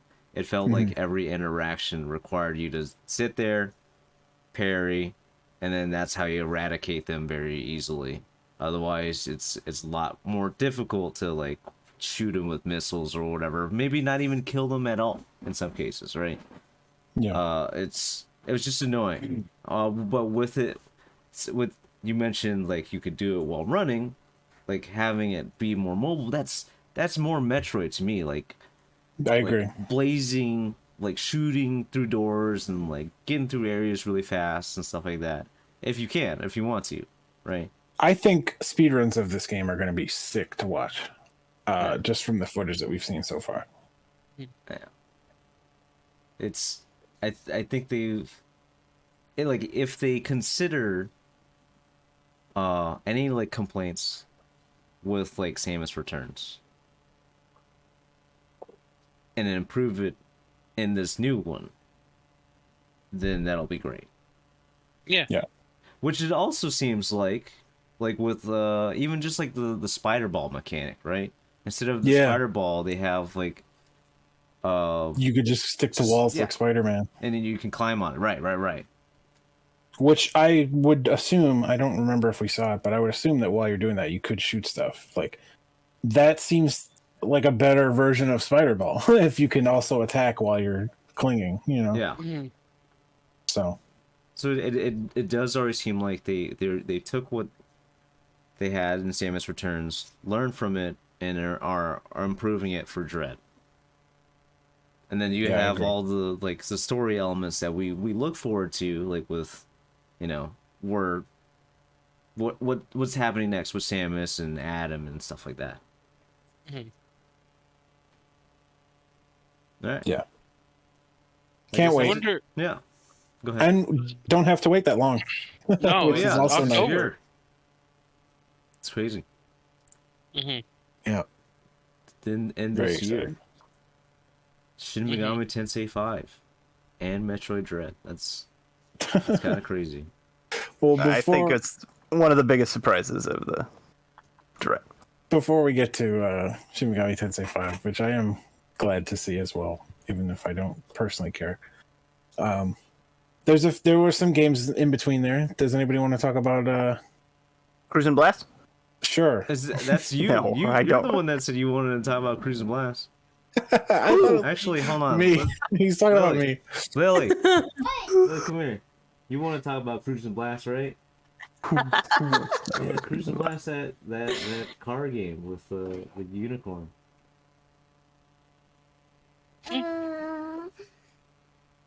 No, I don't. I just was saying that I like the unicorn or Pegasus or whatever. You said it was a unicorn. The unicorn. I apologize, Lily. I was Ricky ruined it. Ricky ruined it. I know. I'm sorry. Lily saw the horn on it, so it's officially a unicorn, and Ricky's officially wrong. It's the Ricky's Wrong Show, everybody. So another day at the office, basically. Rick, what did you want to say? I don't have much to say about Cruis'N Blast. I think it's cool that they're taking arcade games and putting them on the Switch, and it looked very colorful and fun. That's all. I don't even realize it was an arcade game. Yeah. So Cruis'N Blast was an arcade game released by developer Raw Thrills in 2017 in arcades. You could, and now it's on the Switch. Is that the only game they developed ever? No, Raw Thrills has done a lot of games. They're like the only company still making arcade games in America. Oh, okay. That's actually awesome. Yeah, it's console exclusive to the Switch too. It's not going to come out for other consoles, so that's neat. That's cool that they managed to snag that for themselves. Yeah. That's nice. I appreciate that. All right, what's next? Aren't we forgetting Just the Dance? most important game of all time? All right. Blah, blah, blah. So Get it let's together! talk about Mario Blah, Golf blah, Super blah. Rush. Okay, sure. I think Mario Golf looks great. It's not a new, we've known about it for a while, but I'm very excited for it. Speed golf looks very fun. Yeah, well, keep in mind we haven't done podcasts in quite a long time. That's true. Any of these games that we have opinions of, we could just throw out now because now people will be able to hear them because they want to hear our opinions about Mario Golf Super Rush. Mario Golf, you can play as Pauline and King Bob Bomb. Game of the year, Charging Chuck. Woo! Charging Chuck knows the golf ball. Charging Chuck's my main. Charging Chuck is also my main. It's been how long since we've actually seen like a Mario Golf game though? Like the 3DS one. Yeah, like I Oh, actually think it's I think it's super cool that we've got another one to look forward to after like God, a long time. There's also I love that they're. Go ahead. I love that they're. They did it with Mario Tennis Aces as well. They're actually giving everybody like golf clothes. Except DK and Yoshi, they don't get. Well, they don't wear clothes, so why would they wear cares? special clothes for golf? I think that's very cool and adds so much personality. Wario and Waluigi are like fashion icons. It's great. Yeah, I'm excited. I'm looking forward to that. Yeah, it looks fun. They announced that they're going to be doing the updates, just like Aces did, with new content, new characters, and stuff like that. Staggered. Yeah, staggered content. So you keep coming back to unlock that character, and then don't play it again until the next character comes. Yeah. But they also have like the RPG mode with like raising your me and fighting Moltres and shit. It's pretty cool. Yeah, Moltres is in the game. Yeah. Moltres is in the game. Yeah. Yeah, you don't. Something. There's. There's a Get it together, Moltres. Josh. Yeah, I don't know what it is. It's some weird dragon bird that's like on fire. Is it called Flame Bird or something? Flame beast. Flame Beast. Talonflame? Yes. Oh boy. That's Talon the Flame. best name for it. No, it's not that. All right. Moving on from Mario Golf, Super Rush, and skipping Monster Hunter Stories 2 because we already talked about it earlier. Let's talk about Wario. Wario. Was this the first time they ever said, "It's a me, Wario"? I don't think so. This is most definitely not the first time. Most definitely not the first time. Why would you think that's the first time? I don't know. It's the first time I remember hearing it. All right. Well, Well, anyway, I'm very excited about that game as well. Yeah, I love WarioWare. I also love WarioWare. I like that this is kind of a fresh new take on WarioWare. That's like a platforming. It's like Wario Land WarioWare is what Don said during our reaction, and I think that's a pretty fitting description. Like you see Wario running around and jumping and doing his shoulder bash, but all the micro games are like using those same running around mechanics. Yeah, but like each character has like different mechanics. Like fucking Mona has like a boomerang or something like that. Yeah, 9-Volt has a yo-yo. Yeah. Dribble and Spitz can like fly around. Yeah, and like rain and stuff. Yeah. Mona. Rain. Yeah, I think it looks very cool. I'm excited for I could see somebody complaining that like, well, all the micro games are going to feel the same now, but I would argue that the limitation of like fitting them all to these same controls will lead to some interesting and creative like applications for those controls. So I'm excited. I'm excited to see what they do with that. I'm excited to see who the like secret characters are. Because probably in the group art we saw 5-Volt, 9-Volt's mom, who is like becoming my favorite WarioWare character. It's just because she's got this like horrifying rage side to her. Well, in like the direct, the after the treehouse thing, and there was like, oh, the secret characters. A lot of the characters we already saw weren't there. Jimmy T wasn't there. Ashley wasn't there. Kat and Anna weren't there. Mike wasn't there. Orbulon wasn't there. So I think those are the hidden characters. I wouldn't get your hopes up before. All right. Well, we saw 5-Volt in the group art. So We saw Ashley. Yeah.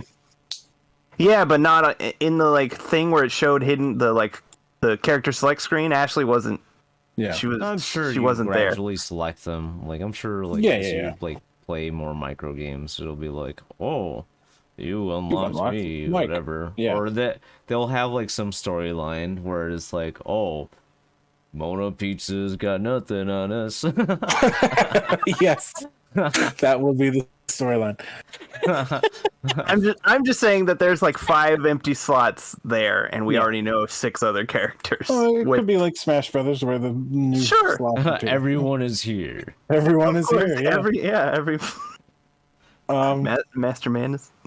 I'm just excited for new WarioWare. I didn't realize, as Matt was explaining to me during our reaction, that like we sort of knew about it already. Oh yeah, because of a survey that Nintendo put out or something. Oh yeah. Yeah, there was a weird. I'm sorry, I don't remember the name of the person, but it is a person with a following. He posted on Twitter a picture of like his phone, and it was like a survey that Nintendo had sent him. And one of the questions on it was, would you be willing, or hypothetically, would you be willing to pay $50 for a new WarioWare game? Which is a very bizarre and very specific question. It's really specific. Yeah. To include in your little survey. So a lot of people suspected that WarioWare was on the way. Yeah. You know who's a secret character? Fucking Frank. Frank's gonna be a secret character. Frank. Yeah, Frank. Oh my god. Pyoro. Yeah, let's do it. Dude, if you could play as Pyoro with the crazy diagonal tongue in the micro games, that'd be great. Yeah. Yeah, I'm excited for WarioWare. I love that. They had a lot of these announcements like this, that like WarioWare, and that we're gonna get to, where it's took me back to like the Game Boy Advance days. Yeah. You know, like there's all of these franchises that they're showing that they haven't forgotten about, and that makes me very happy. Yeah, same. But I think we talked about WarioWare enough. Let's move on to the next one, which I guess I'll talk about. Shin Megami Tensei 5 looks let's pretty go. cool. It's a RPG, long-awaited RPG. They announced that game with the Switch, right? And now it's finally coming out this year. It was one of the first games announced for the Switch in the Switch conference, and they finally have shown it off. So that's like the end of a chapter. I'm excited. Mm-hmm. I probably won't play it. You should. Everybody should. If you like sort of like Pokemon style games, like where you're like exploiting weaknesses, like trying to figure out what like their weaknesses and then exploiting it, yeah, then you should.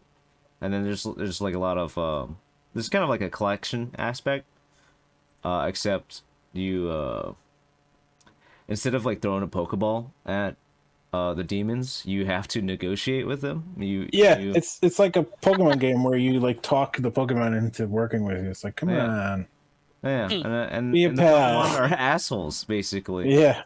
But sometimes they take your money, sometimes they take your shit, sometimes they don't help you, and sometimes they do help you, right? Sometimes you get fully healed and stuff like that. You know, it's kind of random. And I honestly like that about it. You know, these are demons. They're not supposed to be like at your beck and call. Yeah. Right? It's something I enjoyed about playing Shin Megami Tensei 4. I should eventually pick up Nocturne. I know that Kyle wasn't really a big fan. I was about to say, I can't think about Shin Megami Tensei without thinking about how much Kyle hated 4. He played it in its entirety. He beat it, yeah. So he's qualified to say that he didn't like it. I just think it's funny. But those like these games, they're not supposed to be like a Final Fantasy where like it's like a happy ending, or like it's a romance story or whatever else. Like you're supposed to have like this sort of like, I don't know, feeling of dread a little bit. Metroid Dread. Yeah, Metroid Dread even. I don't want to spoil Shin Megami Tensei 4, but it's like the true ending is like the ending is mostly what Kyle didn't like about it. Yeah. No, there's multiple endings to that game. Yeah. And I think also he might have just gotten the bad ending. Like, gotten a bad ending. But I'm excited for Shin Megami Tensei 5. I'll probably pick it up. I gotta finish. I know you're excited for the next thing they showed, Don, as well. Oh, yes. The Danganronpa collection. I super love Danganronpa 1 and 2. I've actually never played V3 despite owning it on Steam. I bought it on sale not long after it came out. but I just never played it because it would be an investment to play it. Little story, I suppose. For the first and second games, I played them with Alex, and then also like Lily a little bit. Yeah, those games are not good for children, right? But I don't know. She experienced it a little bit. She enjoyed me like voice acting the characters. Like I like would voice all the characters like full dialogue when the characters weren't talking themselves. Like, and I would try to mimic how they sounded like the English dub. By the way, I didn't play it with the Japanese voices. Please don't judge me. I think the English voices are actually pretty good, and it was just an enjoyable time, like bonding with Alex, just like over this, murder mystery game, and I remember like Lily would quote one of the characters in the first one, who has like she has like a little voice sample like for one of her text boxes or whatever, where she says "What the heck?"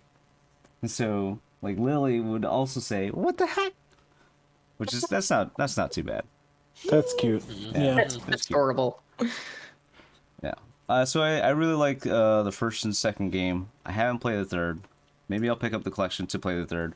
But there's also a fourth game. They've expanded some kind of board game mode into a full game. Yeah. So I haven't played the third game. So it's from my understanding, they took the mini game from the third game and made it more complete and added more characters and stuff like that. So that's pretty interesting. That really caught me off guard because when it showed up, you were like, "What the heck?" Yeah, I didn't expect them to like develop any more like Danganronpa stuff. Really, like we've been getting ports for the like first, second, the 3 games and V3. Yeah, not even like the other spin-offs, like the Spare Girls or whatever. But we've been getting ports of it like to like PS4 and stuff like that.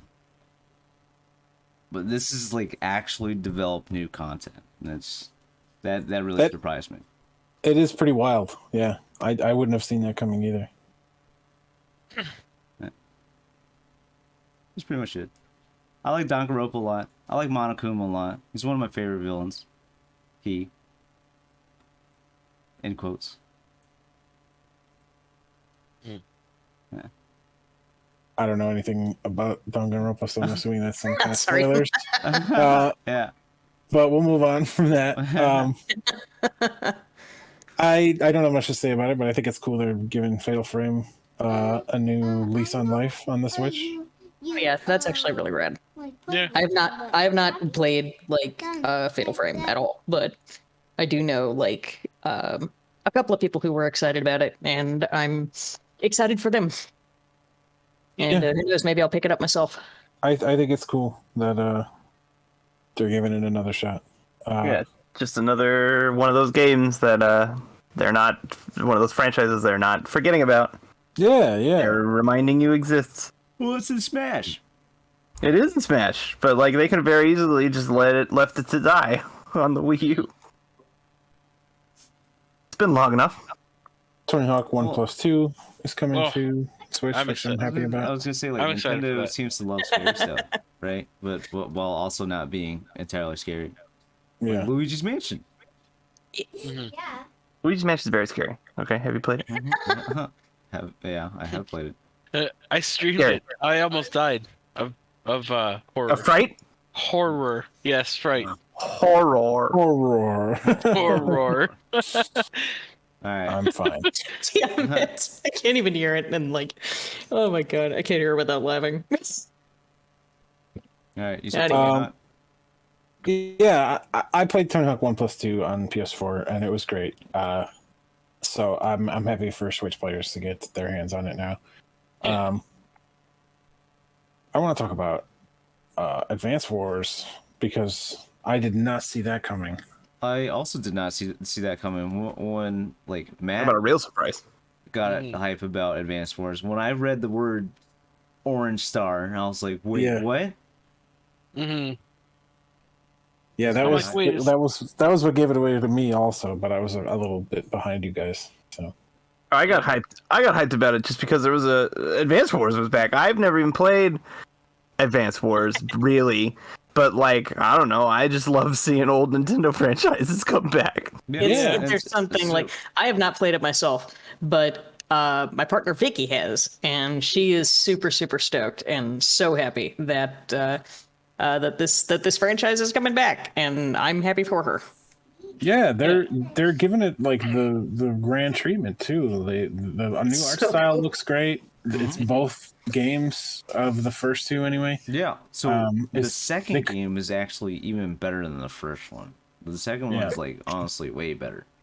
And I'm glad they're doing both, because it's basically the same game mechanically for the most part. I don't think it was mentioned in the trailer, but I guess like it came out after, like WayForward tweeted about it, that they're the ones developing this game. Yeah, WayForward is developing it. Oh, and I didn't know that. That's interesting. Yeah. So like all those people that were mad that WayForward didn't announce a new Wario Land and instead announced that Bakugan game that one time, they can all shut up now because they are making a Nintendo game.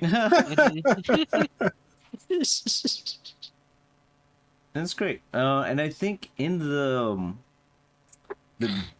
like briefly mentioned by one of the Treehouse people, I think they did say that it was gonna have online play. Yeah, I believe I heard that as well. Which that's also pretty cool, although it would take a very long time. Yeah. I'm Well, sure the originals they are also had... gonna take inspiration from Wargroove too. Oh, with like some quality of life stuff, you think? Yeah. That would be great. The originals had like wired connection play, right?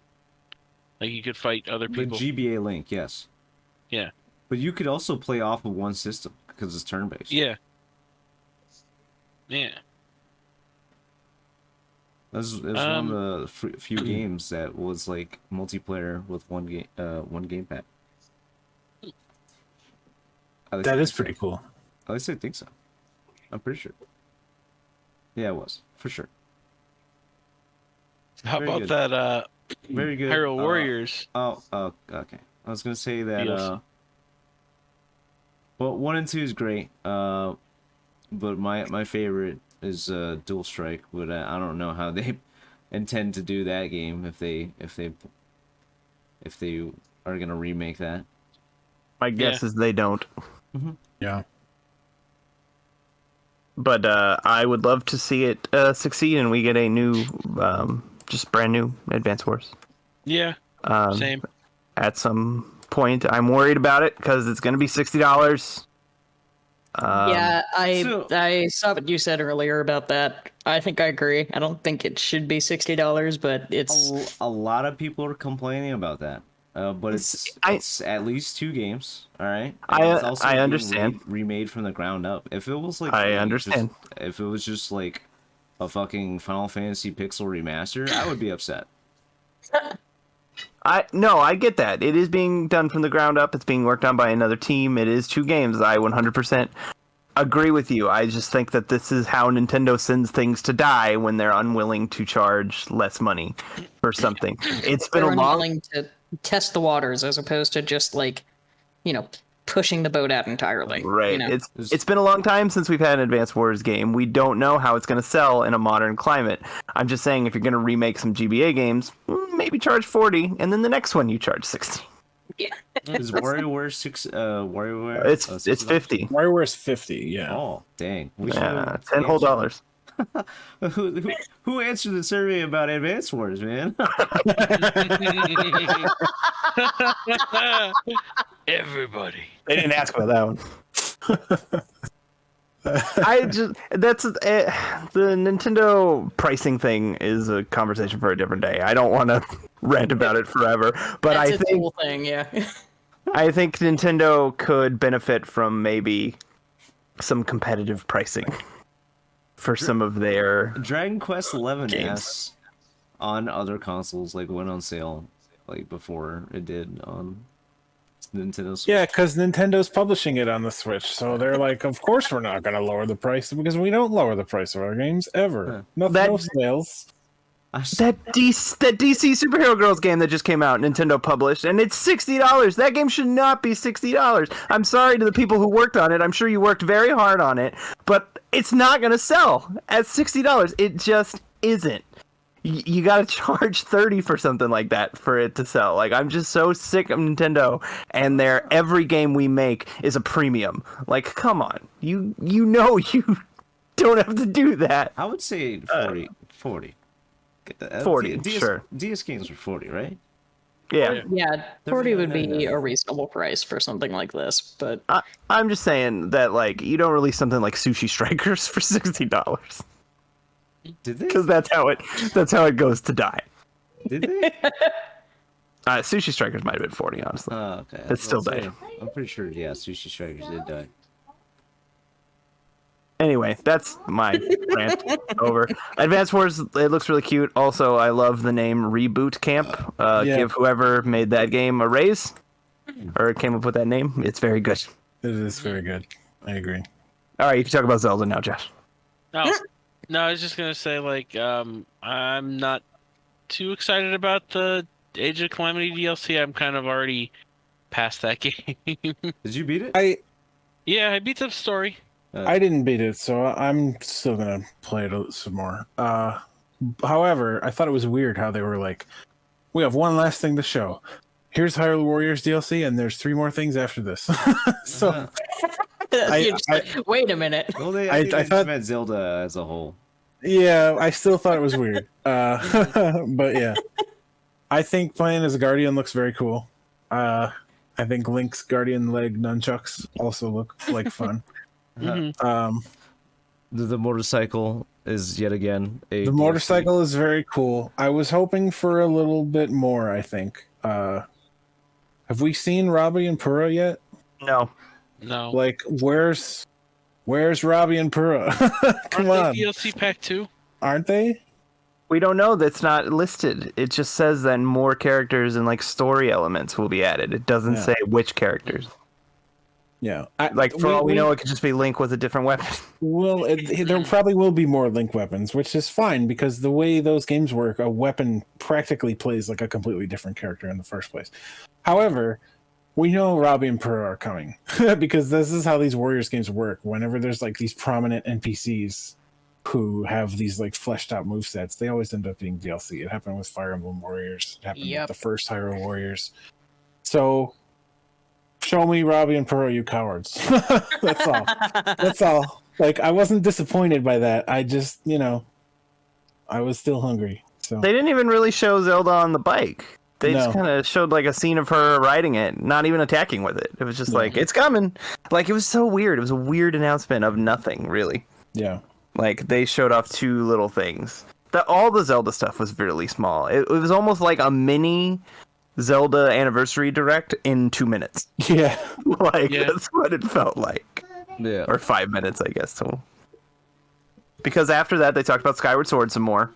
I'm so excited for Skyward Sword, but also shouldn't be $60. They didn't really show anything new about it either in this presentation. Did they say it's only in button mode if you're playing in handheld? Did they say that? I don't think they said that. I think you I have thought I heard something like the controls regardless, which yeah, I would hope that's not the case because I think that would be a mistake if they did it like that. That would be a big mistake. How about that Zelda Game & Watch though? That's kind of neat. Yeah, I think that's pretty cool. They put a lot more into that than they did the Super Mario Brothers one. It's got more games on it. It's got like secret functions, I kind of want one. I wonder how much the Mario one sold. You could still get it. Yeah. You could still like buy it, even though it was only supposed to be around until March 31st. Like, obviously there's still stock available, but like I can walk to my Target right now and just it's there. We were just there yesterday and they had a bunch. So like It's interesting that they decided to do a Zelda one too. Mm-hmm. The Zelda one's cool. It's green. You can play Link's Awakening on it. That's cool. Yeah, that's the best thing about it. I wonder if you could It's do the all best glitches. game of those three. Yeah. Correct. Damn. It's, What, is that true- a it's true controversy? Is that a fact. hot take? No, it's a true fact. But, like, Yeah. Hot take to say that Link's Awakening is better than I'm Link's not- Adventure- Zelda. I'm Link's not Adventure. calling Zelda 1 or 2 bad. I'm calling Link's Awakening the best. Yeah. yeah. What do you mean? Like the Mr. Game & Watch where he hits the Octoroks? Is that... Oh yeah, Vermin with Link's head is the best Zelda game of all time. Yeah, it is. Can't wait to watch So- speedruns of that. I saw on Twitter that there was like an actual like Game & Watch for Zelda, like a Zelda Game & Watch. Yes. yeah, buddy, there my was. buddy Fry Guy posted it. Yes. Yeah. Shout out It, to it was Fire. it was one of the dual screen Game Yeah. Watches. So they So- didn't make this one try to look like it because It's 2 screens, right. so they just did the one. You can't handle the dual screen, huh? Nope, cannot. Was neat though. I thought that was neat. Yeah, it's cool. I like little Nintendo ephemera like that. So, but then the big thing at the end was Breath of the Wild 2. Another 3 minutes of footage of Breath of the Wild 2. If It even looks that. amazing. I think it wet my whistle just enough. Matt kind of thought it was too short. I did think it was. It's been a long time since they announced it, and they've shown nothing since. And I don't know. Yeah, well, I mean, it may have been too short, but honestly, they jam pack that footage. there was a lot of information in there. If you for go sure. back and like watch it, like a breakdown or something, like or just like watch it slowly, you'll probably catch more things. Watching Oh yeah, it again. if you I spotted 3 new runes that One- are new, so that's exciting. one thing I noticed was as Link's like falling through the air, you could see he has like his arms like messed up. So like, but it looks like the arm that was like holding Ganondorf It does. down. Yes, he's got some kind of like auto mail or something on his Yeah. one arm. But Yeah. also, if you watch the trailer later on, and this just popped back into my head, you could see him kind of using like the Sheikah slate to send the one ball thing back, but it's his arm.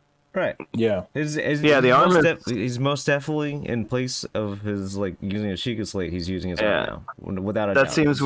That seems what the runes are coming from is the arm. Yeah, the yeah. Sheikah So bionic arm. the Bionic. The ones that I spotted was the one that Josh mentioned, where he like rewinds the ball as it's rolling down the slope, and it Yeah. like it like does damage to the bokoblins that are in its path. He's got some kind of like flamethrower one, where he like burns like upside down like or something. I don't know what that thing was, but he like shoots fire at it. And then the one that I thought looked like the most fun was like the water droplet reverse thing, where you can like Senora Pink from One Piece like swim through the ground and like appear up on a ledge above you. That looked like some really fun puzzles could be done with that. Yeah. Mm. Portal, So, yeah, man. Zelda Portal. it got me pretty hyped. It wet my whistle for sure for like more information on that game. I would have liked the title. I'm okay with not having the release date yet, but a title would have been nice. The title's Breath of the Wild sequel. They said they couldn't do the title because it gives away too much about the game, which They said this? yeah, in an interview afterward. Ooh, That makes sense. Don't They- call it that. They said they would give away a key element to the game or something to that effect, so they could not reveal the sequel Oh, title. Breath of the Wild 2, Breath. No. arms, arm yourself. No, they showed the arm. I think if the arm was Yeah. their thing, they would have showed the title. I think it has something to do with either Zelda or Ganondorf. Zelda's Uprising. The Legend of Zelda. 358 days over 2. Ganon's return. Recoded. I don't know. That's just what Reganon. That's just what they said. So I I- mentioned this in passing somewhere. I don't know where, but we see Zelda like fall into a pit, but how come Yeah. Link is going up like into the skies then? If he's not gonna go save Zelda down in the pit, Yeah. Giant. he's going away. That's the opposite Go to direction. Skyworld to fight Pit. Well, Yeah, nothing I can do here. The first trailer for this game made it look like we were going to be going underground, and Yeah. we were like, nah, son, we're going to the skies. Yeah. Zelda did fall in the pit. The theme of this direct was beloved Nintendo characters falling in pits. Yeah. Legend in of the pit? Zelda, rise. Up you go. Maybe he uses the rewind feature of his arm to bring Zelda back. So I also think it's kind of funny that he just, I guess he has like a bionic arm now, cause Snake in Metal Gear Solid 5 also had like a mechanical arm, and that game was also an open world game. Mm-hmm. It's just, you know, And in DuckTales, Della Duck had a mechanical leg, and she fell from the sky. yeah, well that It's all okay. connected. They're not. It's not an open world game, all right? I wish it was. It's an open world show. So I want to ask What? all of you. Wow, Josh, thanks for that. I want to ask everybody here a question. If they keep like weapons breaking in this game, how are y'all gonna feel about it? Honestly, yeah, as annoying as it was, I think I softened to it. Yeah, I got over it. I just think the Master Sword. I mean, technically, it didn't break; it just ran out of energy. Oh yeah, But that's I don't bullshit. think it shouldn't have. It shouldn't have done that. So That's something you should get late game too, so that you're not just overpowering shit. You have to go on like a wild quest to like find it. Like Yeah. Plus, it's 30 strength, which is not even that broken. yeah. So yeah, I agree. I didn't mind the durability of the weapons in Breath of the Wild at all. I found it encouraged me to try out new weapons and go exploring and find replacements for my broken weapons. I'm speaking from like a kind of a place of ignorance here because I have yet to play Breath of the Wild. But weapon durability in games just in general irritates me.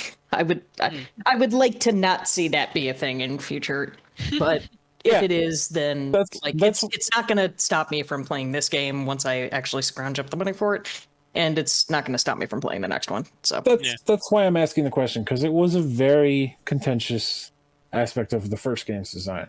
Every game that I've played that had weapon durability was like, with I think one exception, was done in such like an irritating like manner that it was just like, okay, I guess I'm like, dumping more stats into whatever ability is going to let me repair my weapons then, because this is bullshit. So well, the Souls games have weapon durability. that's what I meant with like one exception. I And do in Dark wish Souls 3, it's even better because like you can just rest at a bonfire and all your shit gets repaired. I do wish Breath of the Wild had an easier way to like repair. So that's Yeah. what I'm expecting, honestly. There's no way that they're just gonna just like transfer over the system with like weapons being breakable and then keep it the exact same. There's just no way. He's got a mechanical arm now. Let him like fix it with this metal arm. That's what I want. Like I didn't love though. I don't love weapon durability systems either. Okay, I don't. Mechanical arm is breakable too. Well, oh no! Then he just walks around without an arm. Gotta go find a new arm. Sorry for interrupting you, man. Go ahead. I didn't love it initially either. I guess I still don't love it, but I got used to it. That game drowns you in weapons. I think there's also plenty of ways to fight without weapons. Sure. Yeah, I was about to say that. I think that system also encouraged you to try and find ways to kill stuff without using your weapons, but using your runes or like pushing a boulder on them or like Blowing something up. lighting some exploding barrels or something. I had a lot of fun finding those. I don't want to call them non-violent solutions because they were blowing something up. You're still killing shit. They were still very much violent, but they were more creative than just like running in and swinging at everything. Like I'm all about like systems that like encourage you to, you know, try different ways of like taking down whatever's in front of you. But like at the same time, I'm also one of those people that like when I find a weapon in a game that has like weapon options, I tend to want to stick with it and keep rolling with it unless I find something else that grabs my attention. And I think the game should also be built around folks with that like, you know, sort of mindset as well. Like I found this weapon that I think is really cool. I want a way to maintain it easier or a way to keep it from breaking so I don't have to worry about it breaking. So I think Don's right that the people hated that loudly enough that I don't think they're just Nintendo was just like, okay, all right. I don't think they're just gonna like keep it exactly the same. They're gonna let you repair it or something. I think so as well. I think maybe some weapons will get a buff and that they don't break as easily. And I think that they'll, like you said, there's going to be an easier way to repair them or like ways to temporarily make them so they can't break. Right. You know, stuff like that. One thing they could do, and I would actually be in favor of, is what if they made it so like you learned blueprints so you could build weapons. I think and, like, have their durability be better. I think a more robust kind of like crafting system would be welcome, because Breath of the Wild are there.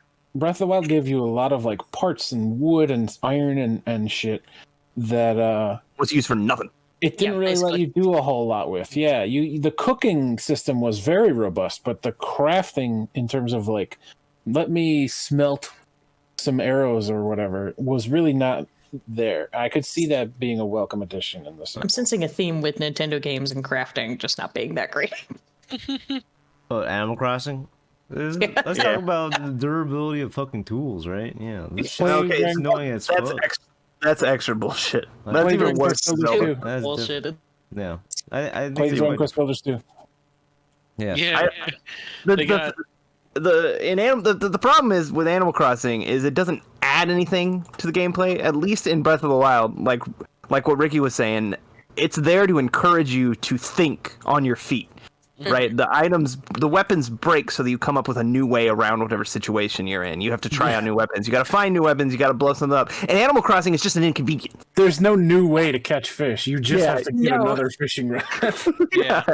It's just obnoxious. It's just like, well, that's one more thing I need to take care of on like a massive list. Thanks for that game. Yeah, it's literally just to encourage you to keep crafting, to remember that the crafting system is there.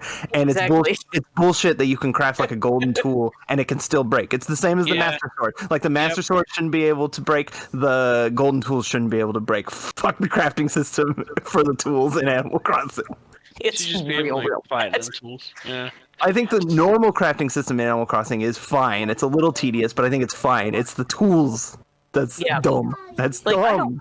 I don't mind being able to like reskin certain items myself. I think that's fine. Like as long as you've got the components and the game does like give you plenty of components to be able to reskin the items in your home. But for the tools, it's just pure tedium. Like just let me keep my shit, please. It's dumb, but that has nothing to do with Breath of the Wild. I'm sorry. No, it does. It's related to the topic. So something that I feel like would just help out for both games, a very simple quality of life thing, is a fucking like meter or just like a number indicator, like when this thing is gonna break. Sure, it'll like be like semi like blinking. It warns you, and it it says your weapon's about to break. But it's not a number, okay? Yeah. I always just assume it's going to break within the next 2 hits. Yeah, pretty much. Very frustrating. Animal Crossing actually didn't get anything announced, which apparently a lot of people were surprised. I'm doing a different pose this time. I don't know. I didn't really expect anything about Animal Crossing going into it, but that may just be because I've been so burnt out on New Horizons. Yeah. So, I completely stopped playing. So actually, I want to go back real quick about weapon durability. One more thing, like since Ricky was talking about how like it kind of Yeah, just one more thing. yeah, just one more thing. Ricky, you were talking about how like it kind of encourages you to like experiment with different weapons or different ways of killing. Yeah. But it also discourages you from using weapons. Because like it certainly does.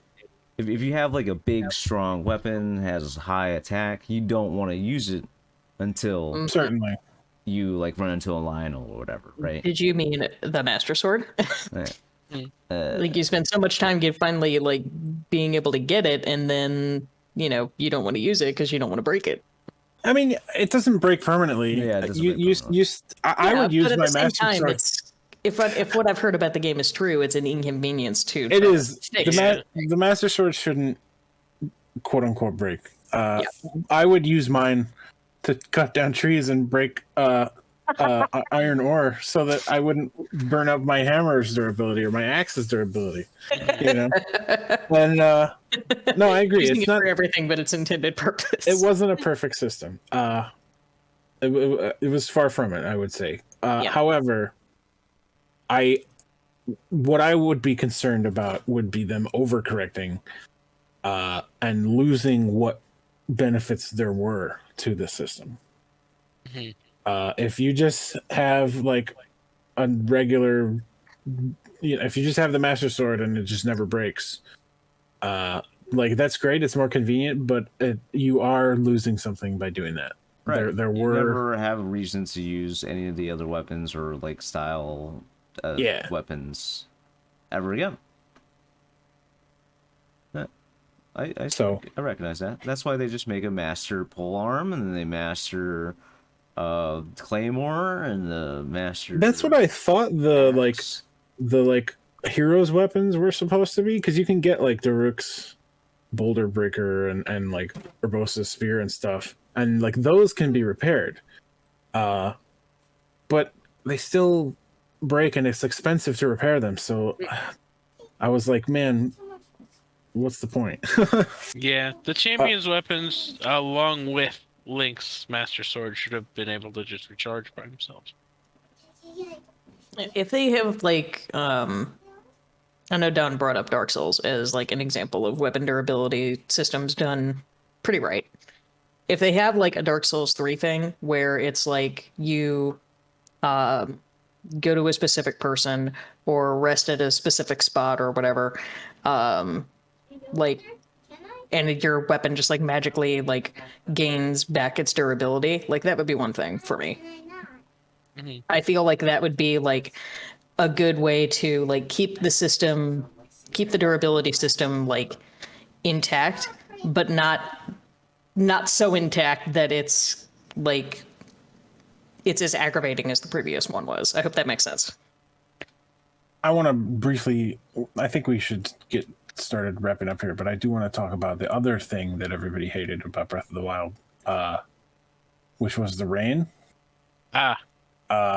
Because I think that this game sort of, the sense I get from the footage we've seen is that there's going to be a lot of like sky focused stuff. We're going to like sky islands, but also I'm thinking of like practical applications for some of these new runes. Like, what if you can like rewind the rain and make the cliff not slippery anymore? Or what if you could just like, use your water droplet thing to like swim up the cliff? That could also like correct some of these annoyances that people had with the first game. I think there are some exciting applications for some of these new things that we saw in this trailer. I was not bothered by the rain personally. I think that I also wasn't.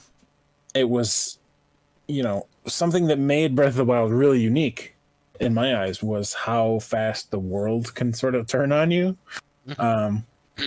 You could just, I'm in a thunderstorm now and I'm wearing metal armor and that's bad. There's a Lionel over there and I was just walking to the store and now I'm, it's time for my 5 p.m. Lionel session.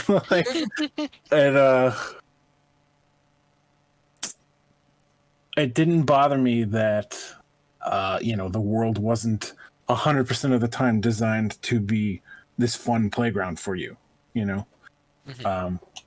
But everybody, plus you could wear like the grippy clothes that would like help you climb in the rain. Everybody, I feel, blew that a little bit out of proportion. But it's another thing that they can look at and that people have complained loudly enough, and they can sort of improve upon in the sequel. So yeah, I agree.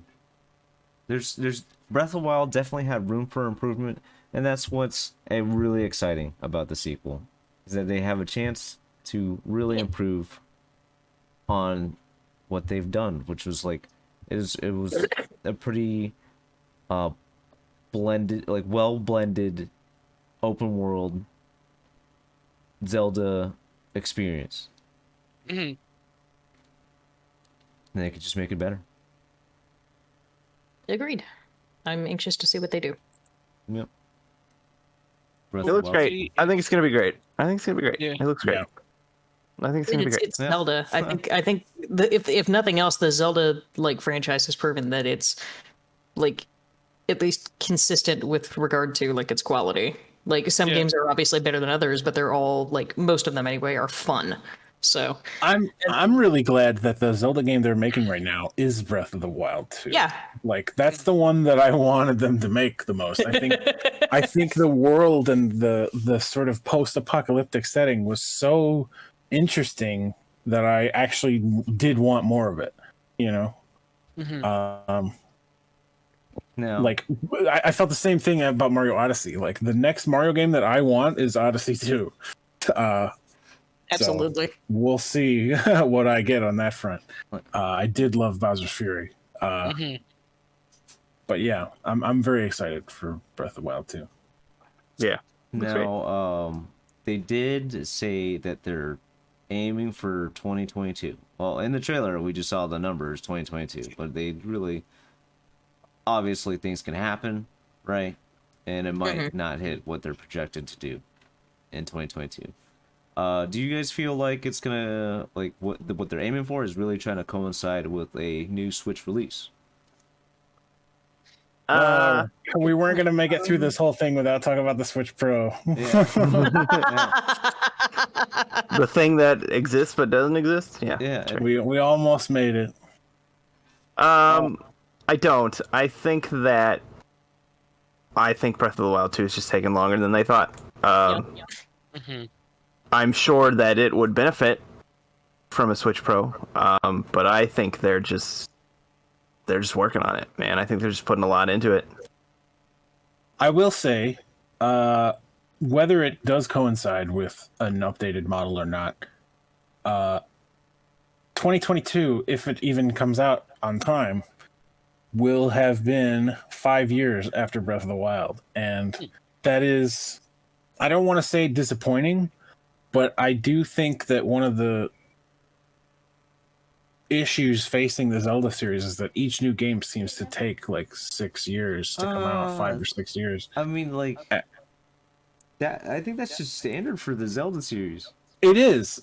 No, it fully is. Yeah. Every Zelda game, they like reinvent the wheel completely and take 5 or 6 years to make a new engine and all that. And I was kind of excited at the possibility of a sequel game not having to completely reinvent the engine and all that.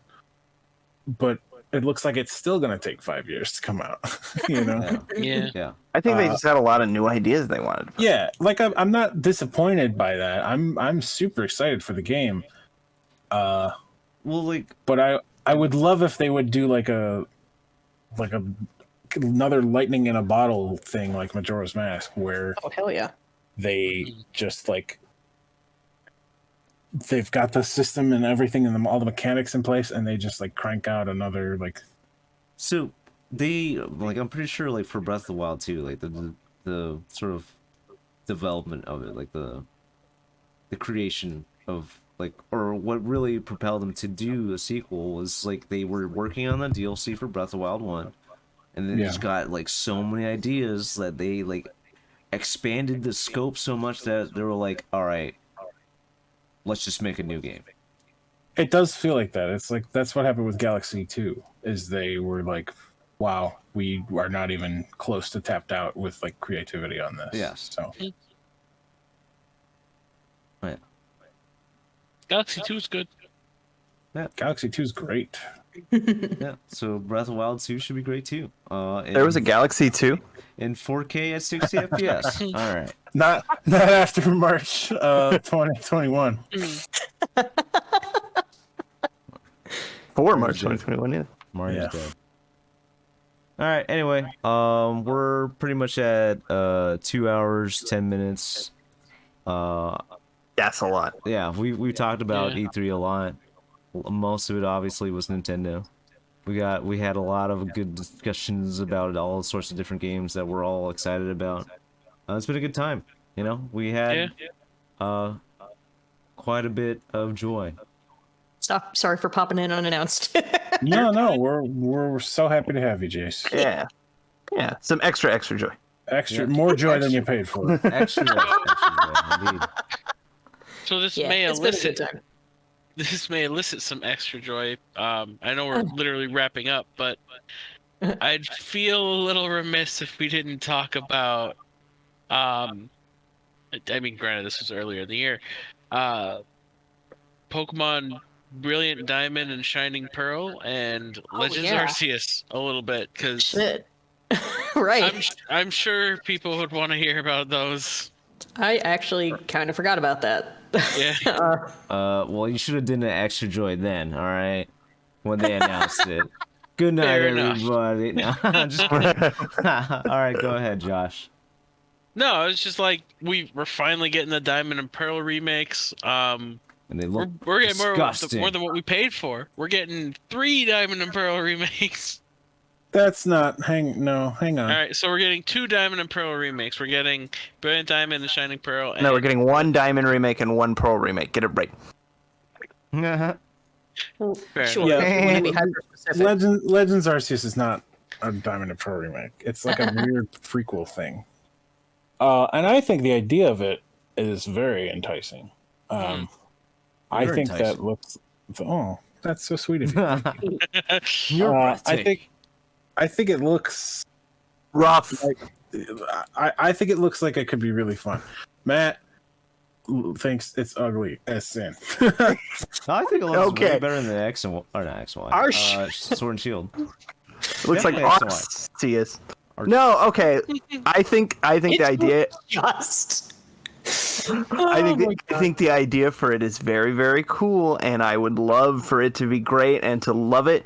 But that initial footage they showed is really rough. It is very, very rough. The frame rate is like 2. There's like a Chingling that like goes by. It's like 1 frame. It's like oh Lord, it looks terrible. I think it looks bad. I think it looks really, really bad. I would like to believe that was very early build footage.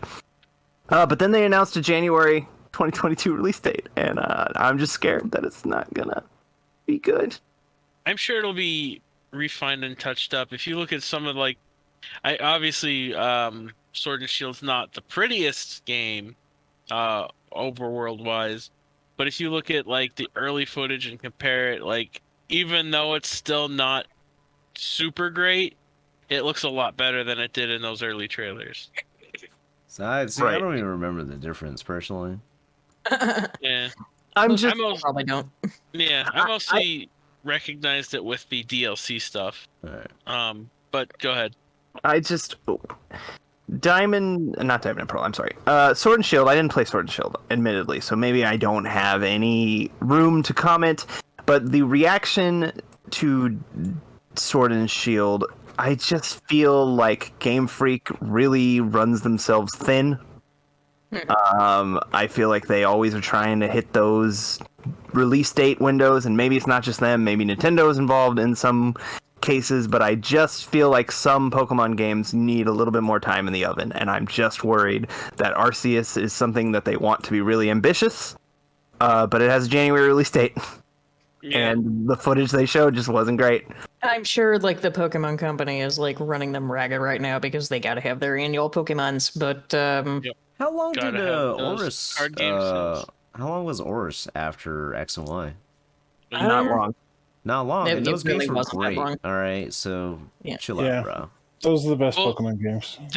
So Game Freak has 2 teams too. So obviously there's a third team working on the Brilliant Diamond and Shining Pearl. Yeah, it's That's a new not studio. even. Right? Yeah, that's a different like- studio. Oris came out a year later, by the way. Yeah. Yeah. So annual. Yeah, It's been annual for years now.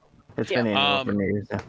But there's the main game. It's the same like pattern. There's a game a year, and the third year is usually when they come out with the new generation. Right. Yeah. I still think like Gen 4 is my personal favorite Pokemon gen. And I actually am looking forward to these, which is kind of funny to say because I've been burnt out on Pokemon for so long. Yeah. But I think at some point I will definitely pick up the Diamond remake. I do hope that, at some point the Pokemon Company gives Game Freak a break and more time to work on their shit.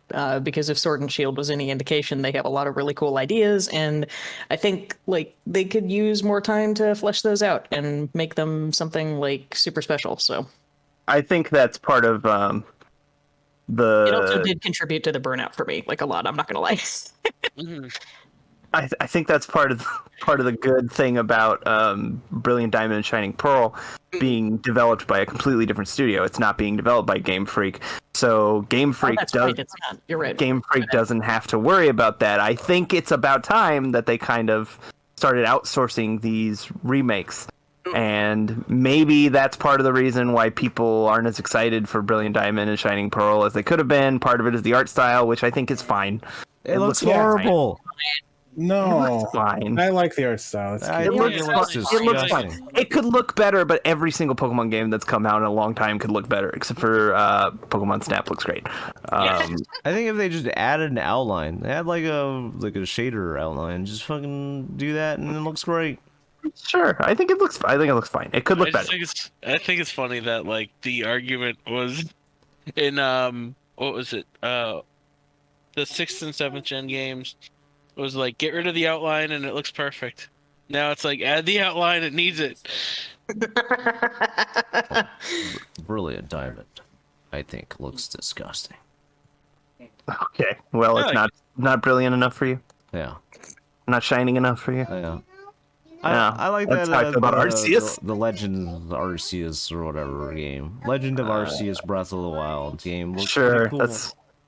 It seems I like they're hope it's listening good. to fans. Like they're listening to the demands of what the people want, right? They want something that's more of a fresh experience that's also open world, and they're giving it to you. They're giving it to the baby. I Can't hope wait it's good. for entitled Pokemon fans who just want everything to go back to how it was. If Pokemon fans entitled the what? I could I'm here for maybe put up with it being so ugly if it's good, but I'm just worried. I'm just worried. That's all. It was rough. I'm sure, like, even if it is still rough, like when it launches, that they'll do the whole like post-launch patching nonsense. But like, people shouldn't have to do that. That shouldn't have to be a thing. Yeah, that's why it shouldn't come out in January. If it's honestly, they should have just made it a style choice. Like, if it chugs that bad, they should have made it a style choice. Like, Should have been cheap. animating on 2s in Spider-Man. Sure. Oh, yeah. Sure. I don't know. We'll see. I don't.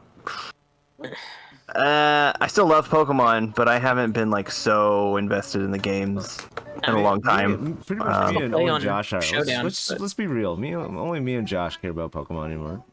I care about Pokemon as an entity. I don't. Yeah, you necessarily all like care. the designs and stuff. It's cool. Yeah, I like to buy Pokemon things. Yeah. I still And care about Pokemon. I'm burned out on playing the games. Yeah, that's where I'm at too. Like I will never not love Pokemon. Like I grew up with the series. How could I not love Pokemon? But, at the same time, like the extent of my involvement in the last, couple of years has been like I'm playing the games on Showdown with my friends and that's about it.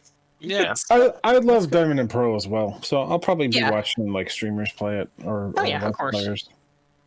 I'll probably stream it. I feel like I'm known to just do Pokemon stream. I definitely, Josh. I definitely Ain't hang out nothing and wrong with watch I your would stream. I would say I'm despite pro mix. despite the fact that I just said that it looks worse, I'm more intrigued by Legends than I am the Diamond and Pearl remake. Yeah. Because I played Diamond and Intrigued, Pearl. but nervous. Yeah. Yeah, I'm Well, nervous. you can see how they improved Diamond and Pearl. I could, sure. I feel like, to a certain extent, the DS games needed improving less than the older ones. So a remake of them doesn't really entice me as much as... I agree with that. However, Diamond and Pearl in particular no, they don't. They're great. But they could use some quality of life upgrades like improved speed. Surf speed and EXP bar and health bar speed in Diamond and Pearl was pretty rough to deal with. Well, hopefully they fix that. I think that small improvements like that would go a long way for Diamond and Pearl. And I won't hear any slander about those games. I love Diamond and Pearl. Yeah, those games mean a lot to me. Yeah. They're on the forgettable end to me. I think Diamond and Pearl are better than Ruby and Sapphire, and that's why are you booing me? I'm right. I mean, you've got one like person in agreement here for what it's worth. I cannot. They're David's favorites as well. I cannot remember a single Diamond and Pearl gym leader.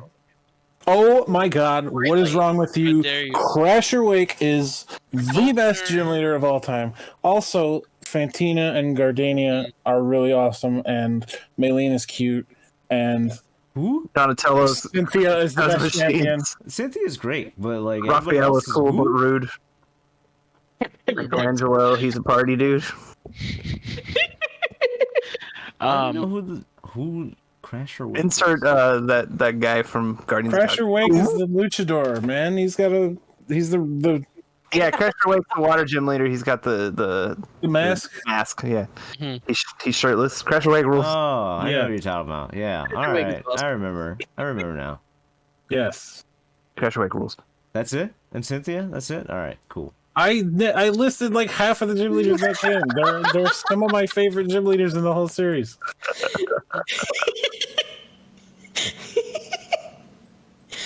Yeah. Cat? I don't know.